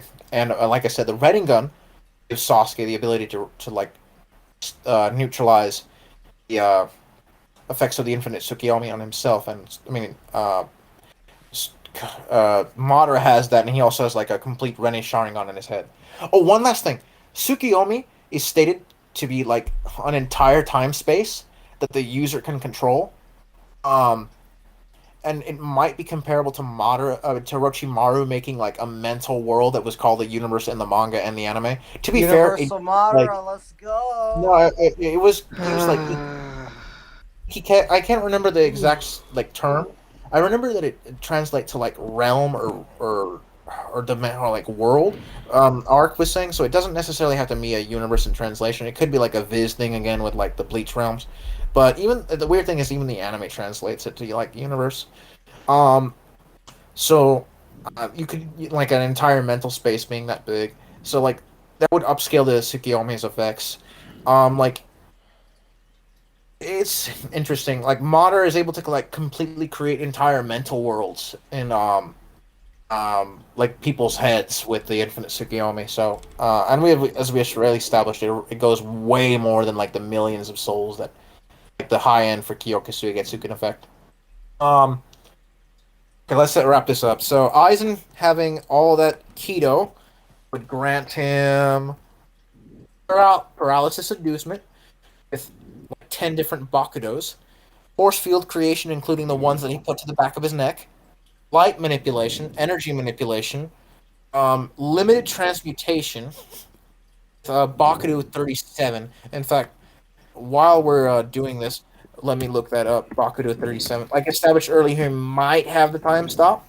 Um, and so the other one that he gets is sleep manipulation with a few different things that can induce sleeping if it's used. He has a few ceiling options. Um, you could also argue that Hado 90 could act as like temporary ceiling, but it's more like gravity manipulation and like space time warping. He scales to Ichigo, being able to be inside of it, no difficulty, and he later used it on himself, a larger version, and he was completely fine. So that could give him resistance to space-time manipulation and to gravity manipulation to some extent. Potentially that scales to his own AP, so that could counter Madara's. He has limited memory manipulation with a few electricity manipulation, energy projection, fire, telekinesis with Hado 57, air manipulation, gravity manipulation with Hado 90, as we established earlier, um, and time stop we established he could possibly have.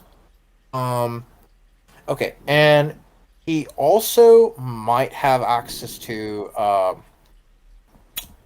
Okay, so we need to talk about the Hagyoku's effects. Before I get to that, Auto 37 is established that it's basically just transmutating like objects though, so I don't think it like would necessarily be proof that you can transmutate like people. Okay, so we need to talk about Aizen's regen and the Hagyoku's effects on him really quick, and I think that's will be the Madara's last thing. region, I forgot to mention, comparable to Obito's region, which allowed him to regenerate from half of his body. So Aizen in the anime is depicted as losing half of his body to Mugetsu, at least. Like it's completely almost. What a hyper just TF me. What do you say? This is bad for You your good? health, I'm convinced. I'm I pretty told you certain that it is. I told you Bleach can be bad for What my time health. are we at right now? What time are we at About now? 2.5 hours in. We're Oh. actually gonna beat it. I gonna want. Oh, Aizen also has teleportation with in his forms. The Hagyoku has like reactive evolution, evolving Aizen further as he keeps getting injured, and it heals him. Like I said, it healed him from the destruction of half of his body, and even after the Hagyoku supposedly rejected him, because of it granting his wish to be weaker, he still got stronger over time, passively, from being sealed up for years in Muken while having power nullification like seals on him. He gained so there's a thing in Bleach called Soul Crush, where like if you're immensely stronger than your opponent, your soul will like your exertion of your spiritual pressure will like induce paralysis and fear into them. And Aizen eventually evolved to have that so much that if you get near him, if you're like weaker like a normal person, it like instantly vaporize you. To like some regular Shinigami, it just vaporize their hands from touching him. Um, we've seen also like weaker characters like Yamamoto just detonating hollows like kilometers away from him with like his spiritual pressure, and like Coyote Stark, like just by passively living, left like a ocean of corpses, like a mountain of corpses of hollows from his spiritual pressure. I do not firmly believe that you can prove that like comparable characters, especially like someone Madara who also has like spiritual energy, would be like killed by it. I think at best you could say it maybe could stun them, like the paralysis inducement. But I don't think you, unless you argue like Aizen is whatever, Madara is only like planet. In that case, you could probably argue that the power difference would be so great that his soul crush would kill him. As we established earlier, Aizen has an argument for having a range of his spiritual pressure to like 38,000 kilometers. Madara technically has better range with covering like the entire Earth, with trees. That's a better range feat, and also, I mean, you could also argue like since he needs the moon for his Genjutsu doesn't have that range. Like the tree like the tree growth does. Also, he has a really good range feat with his Chibaku Tensei. Let's see what else. All right, so the Hagyoku made Aizen unkillable, right? So, Mayuri says that he cannot be killed by anything the Soul Society has. This includes Yamamoto's Bankai, which is stated to erase things, but the data books establish it's because of its heat, which is 10 million degrees Celsius, which gives Aizen better heat resistance than what Madara has, because Madara is established as having like I think it was 10,000 degrees by Amaterasu, and Amaterasu is supposed to be like the strongest fire type. It's hard on So the surface of the sun, I think. yeah, but like Yamamoto's like basically the core of the sun. And Aizen can't be killed by that. So let's see. We have what else? We have Aizen also being able to survive Hado 54, which is stated in the data book in like this: a flame attack which eradicates the very target of its existence. But I think we got the raw, and I had an alternative translation done. It doesn't seem to be actual existence erasure. It's just like a strong heat attack that erased Grimshaw's arm. Um, what else? Aizen also resists, arguably. There was one more thing. Hold on, let me find it really quick. We're gonna wrap up soon because I don't have much more to go for Aizen. Okay, so Aizen also would resist, besides Yamamoto's Bankai, resists the cleaner and its temporal effects of like descent. Like this is another proof for temporal manipulation resistance. He resisted the cleaner just erasing him or like forwarding him. Like it did displace him in time a little bit, but not to like a ridiculous degree, and he vaporized it. Um, he also, let's see what else. You could maybe argue he could resist Ichibe's like existence erasure technique because it stated nothing in the Soul Society could kill him, but that's contentious because he's technically not part of the Soul Society; he's part of the Soul Palace. Um, his ability is existence erasure. 13 Blaze establishes it erases you, and it like erases 100 nights in the future, and uses that to erase you so badly that it reduces your flesh and bones to nothing, consumes your blood, and removes you from the cycle of reincarnation forever. So it So is. what we're so listening to all this bleach cosmology. Gotcha. It's not really bleak cosmology in this part. What is this? I'm confusing myself even. Oh. All right, we got to talk about this. Ugh. All right. Ugetsu is argued by some people as existence erasure, and it's existence erasure on VSB. You're not telling me otherwise versus battle. Um, so this is used to give him like low godly regen on VSB. That like Mugetsu is argued to have like Quincy properties of destroying the soul because it also includes Ichigo's Quincy power, and it's stated like flavor text that like it reduces everything to nothing, and like a copied version in the light novel when exposed to someone made them crumble away. First of all, the flavor text is literally just an editorial thing. It's not official. It's not included in the viz. The crumble away thing doesn't mean anything. It literally was just like a power attack that crumbled him away. And Quincy's only can remove hollows from the soul flow. They don't remove normal Shinigami souls, which is shown when like Yamamoto was killed by a U-Haul. His soul is still in hell as of like the most recent chapter, so they're not deleted from the soul flow. And Aizen wasn't a hollow, so yeah, Mugetsu's non-existence erasure. At best, Aizen's regen is being able to regenerate from like 10 million degrees thing, or like having half of his body. I think consistently, Aizen's regeneration is like maybe better, but it's like on a comparable enough level. Because Obito has a similar thing. I don't remember if Aizen has anything else. Okay, Yeah, good. there That was means a- we can get to who wins the fight now. Yeah. Alright. So somewhat. Wait, I just made Comparing- something. So comparing just- stats, their low ends end up with Madara being higher, multi-cons versus moon level. Their mid ends end up with around moon. What's Aizen's mid end again? Moon or planet?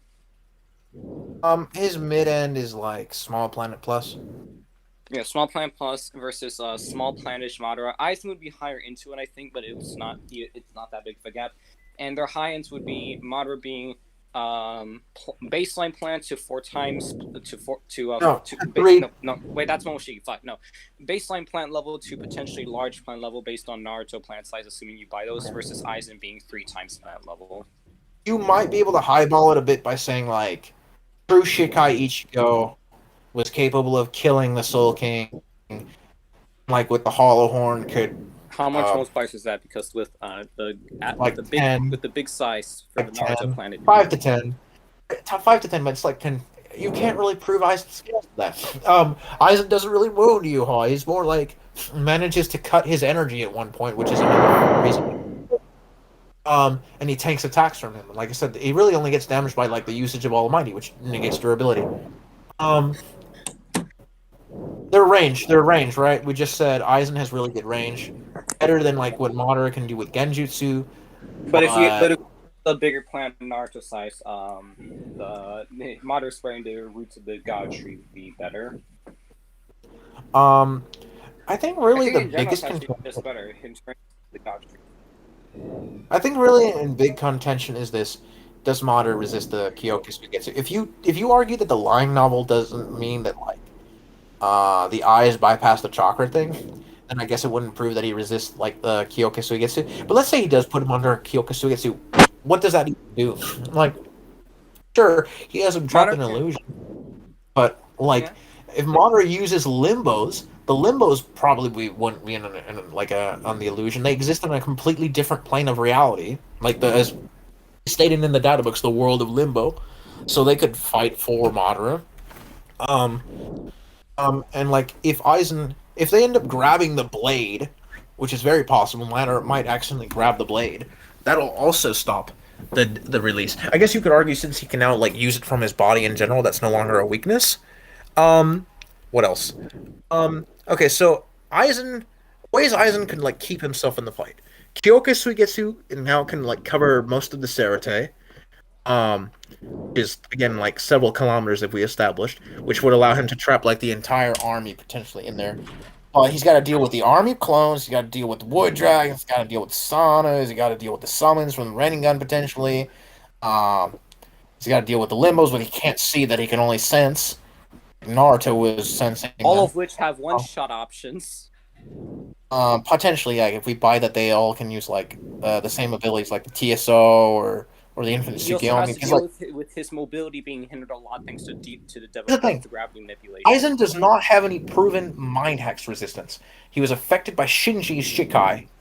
He adapted, but he was still affected by it. You could. And even then, Mangekyo Genjutsu bypasses resistances. I've seen people argue that like since it affected Yokosugetsu affected U-Haul, it affects someone who can see quote unquote infinite timelines. Here's the problem. U-Haul doesn't really have that really good mind hacks resistance. He stated in the novels to resist empathy hacks, basic empathy hacks, but that's it. Just because he can see all that information doesn't mean that he has like really good mind hacks resistance. It'd be something like imagine having a computer with like really good processing ability, being able to like process countless web pages at the same time, but its security is garbage and like it gets a virus in it. To be fair, that computer would resist mind hacks, though. It is a computer after all. Obviously, you dare yes. kill my big bears, damn you. So I have to ask, right. like, if Madara throws all of his shit at Aizen, all of that shit like scales to the same level as Madara, right? Like he's not massively above all of the shit he can throw out. Okay, the animals are not relative to him, but the wood clones. I mean, I guess you could argue. There's like the whole argument that clones like are. I can't remember the number. It's like a portion of the power of the limbo scale to him. The limbos scale flat to him. At best, the clones like downscale from him. The wood dragon probably does scale to him.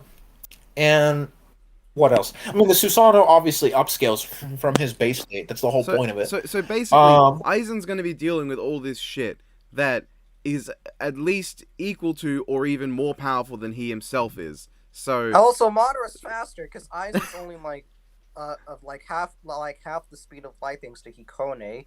Okay, did we tackle speed for Aizen? Yes. I mentioned it all. Hikone is like half percent speed of light versus Madara being 2 times the speed of light at bare minimum, and he's likely even faster because that was single Rinnegan Madara when we have to deal with Rinne Sharingan Madara. So I'm pretty sure Madara's just heavily upscaling from that. So at minimum, Madara is 4 times faster. So Aizen has to deal with a perfect Susanoo, 5 clones that he cannot see that are just as strong, if not more powerful than him. Potentially 5. Potentially 5 of those Susanoo's. He has to deal with TSOs. He has to deal with most of his attacks not amounting to anything thanks to spiritual energy being absorbed. He has to deal with Madara being able to see him thanks to the Rinnegan. He has to deal with Madara having precognition, even if it's a limited amount, it's still precognition, which further enhances the speed gap. He has to deal with Madara's time reversal shenanigans. He has to deal with the Genjutsu and Infinite Tsukiyomi, and he has to deal with all the other. I could see him. Okay. So if I'm gonna be giving him the benefit of the doubt here, okay, so he can neutralize. I guess to wait. Can I TLDR my points? Yeah, sure. I guess the best way to say is that Aizen has to get through so much bullshit before Madara just hits him with one hack. So literally, can Aizen even touch Madara? No. Wait. I'm going all I'm Let me going all give the the way DA with for this. this. Where's the copy pasta? I'm just gonna. No, before you do that, I've let me only got a give the limited DA. amount of time before I have to leave, Okay. so I would be Right. very happy if this got wrapped up in the next like 5 minutes, to be honest. Sure. You got it. So You got I'll it. wrap Alright, this So up in line. basically, Oh. so just hurry up, Cyber. Okay, I'll wrap this up in line. A massive, like, kilometer AoE of his spiritual pressure for paralyzation, Hado 90 for gravity restriction on them, maybe even one-shotting the, like, if the clone's only, like, super downscale, maybe it might kill them. It would definitely, kill the animals summons. So he can possibly do what Urahara did, which was, like, spam multiple keto at once. He could probably do multiple paralysis keto to restrain several of them. Kyoka Suigetsu might affect the clones, maybe? It's probably not. I mean, definitely not the Limbos. The Limbos are not going to be affected by it. Oh yeah, so I forgot to mention. Aizen has to deal with at least 29 clones. If he has to, Beautiful. if you gave him, like, the hypothetical form from Brave Souls, no, it doesn't really give much besides, like, his vague hand abilities and, like, improved illusion using. But, like, again, it's a hypothetical, non-standard, non-canon form. Can't really use it. Last thing. Remember Storm 4 also gives Madara, like, these weird weather abilities? Like, it made a giant, like, storm that you fight him in the sky with Sasuke. Oh yeah, that. Yeah, that's gonna really that's help cool. Aizen. Oh yeah, and his clones can use Susanoo too. So he has to deal with 20. All right, so Aizen. All right, so I guess to wrap up my final thoughts. I don't think it's a sum, but it's also like very obvious that Madara wins. So like, I guess to sum it up. My TDLR, I think, is okay. Aizen does lose. He, like, the numbers thing is going to screw him over. I think his range helps him a lot, but Madara has just better range with, like, the wood technique, like spreading out, or at least comparable. If you think that Madara can't resist Kyoka Suigetsu, Madara still might be able to do something with, like, Limbo. And I don't think Kyoka Suigetsu could affect it because it's, like, on another dimensional plane. He might be able to assist to get out of it somehow, unknown. Maybe might be able to restrain Madara with sealing Bakudos if, like, he gets him in Genjutsu. If you buy that he's, like, universal or whatever, he, like, one-shots via, like AoE with, like, Ryatsu Crush, just, like, erases Madara from existence. But I highly doubt that he's that level consistently. And he doesn't really even do that in the final arc. Like, when he's finally unsealed, I mean, I guess you could argue his chair prevented him from doing that. But he was free from the chair. Later on, like, I guess the people around him were comparable to him at that time, Ichigo and Yuha. Here's my problem, though. The chair was made by... The chair is made by Soul Society Tech. I do not buy for a second that only on, like, the Soul Society normal, not the Palace, that they have tech that can restrain universal levels of energy. I don't buy it. I'm sorry. I can buy maybe, restrain planet levels of energy. Anyway, since I think planet is the most consistent, he dies. Do I think it's a stomp? Not necessarily. I think he has so much... I think he has a sufficient amount of AoE and crowd control options that he makes Madara work for it, and his regen keeps him in the game. I think Madara defeats him either with TSO potentially, or the more thematically appropriately Infinite Tsukiyomi, since, again, I said Madara doesn't have... I mean, Aizen doesn't have any proven mind resistance, and also it just makes sense. He's the moon, the blah blah blah. Yeah, it gets fucked with by the infinite sus. So does that mean we're done? We're done? Wait, can I say You can do the copy pasta now? You said You can you'd do be the on the... Okay, yes. You already said All right. kind of long. Anyway, you So- can do the copy pasta now. All right. I have not got enough time for that. Madara's comparable in AP. Madara's comparable in AP at the bare minimum. He's way faster, as heightened by his precognition. He has multiple one-shot options. Aizen has to deal with 25 clones that can use the Susanoo, 4 potentially 5 clones that you can't see with potential one-shot options. He can guard against Genjutsu, Infinite Tsukiyomi, Predapath absorption, TSO's absorption, Jinchuriki absorption.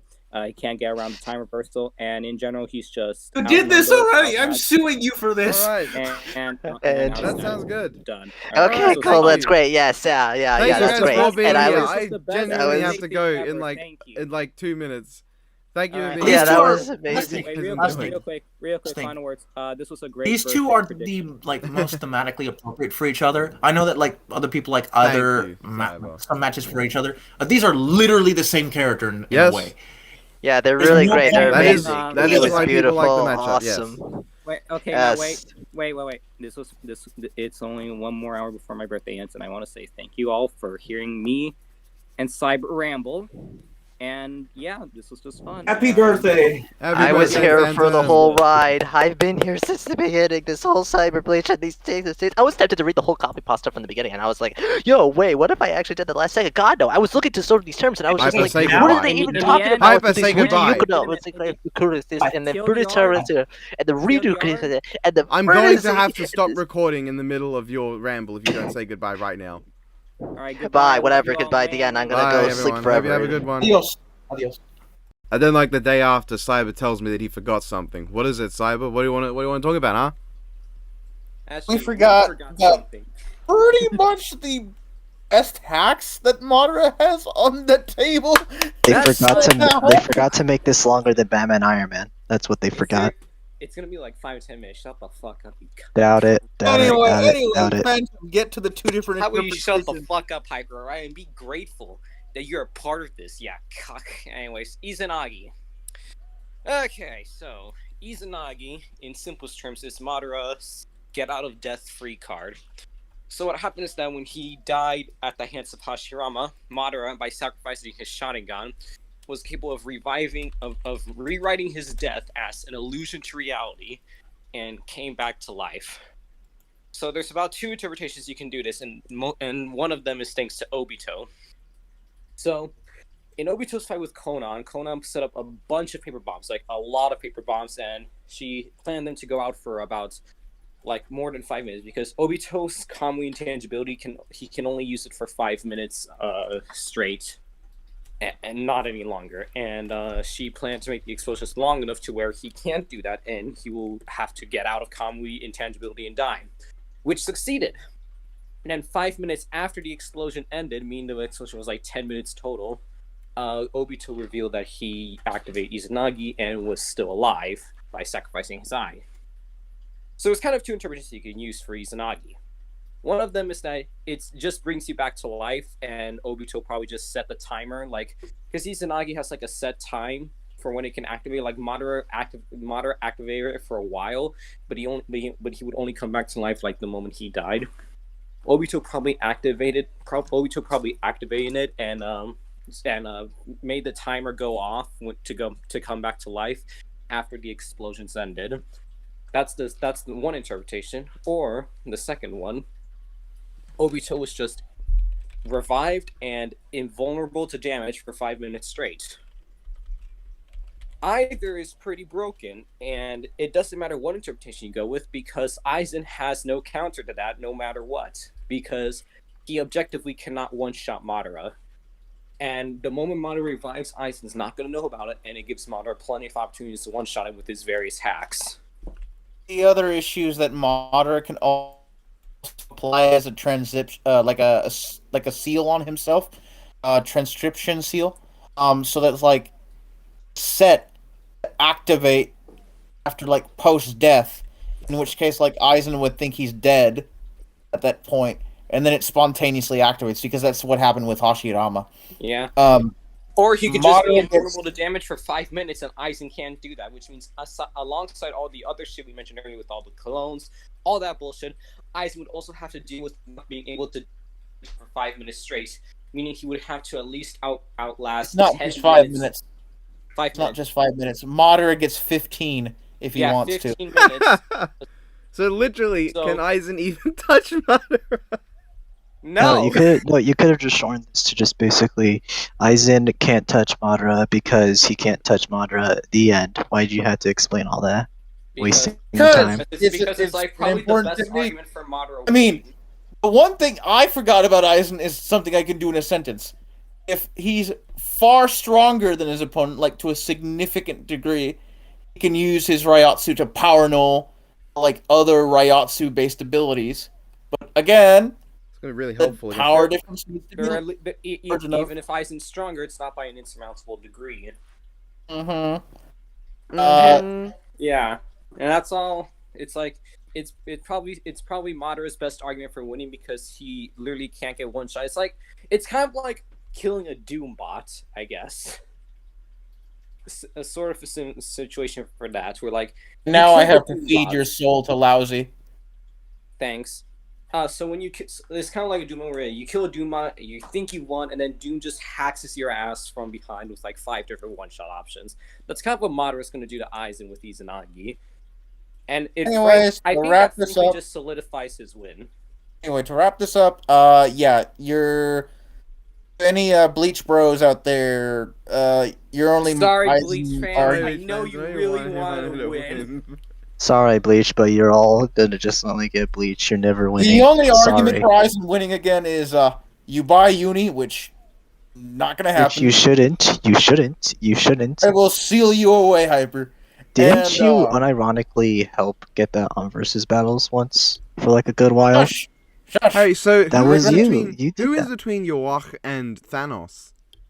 No gauntlet. Nobody.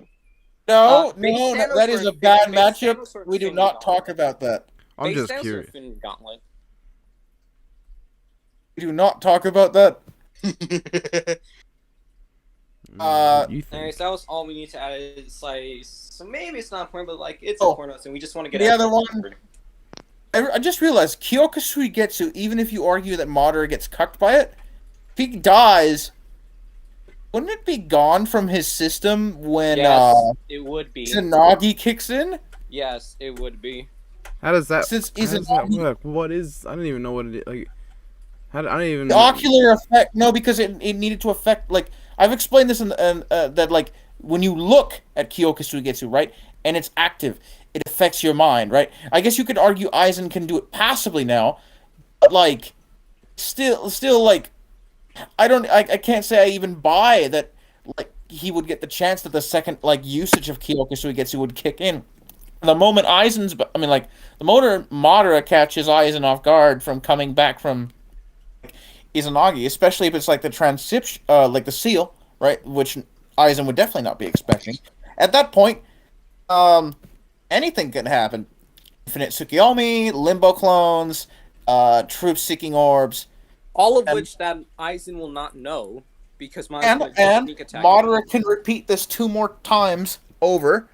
He can still fight while completely blind. He can still use jutsu while having no eyes. Didn't he? Oh. He blatantly dodged attacks even while he was blind.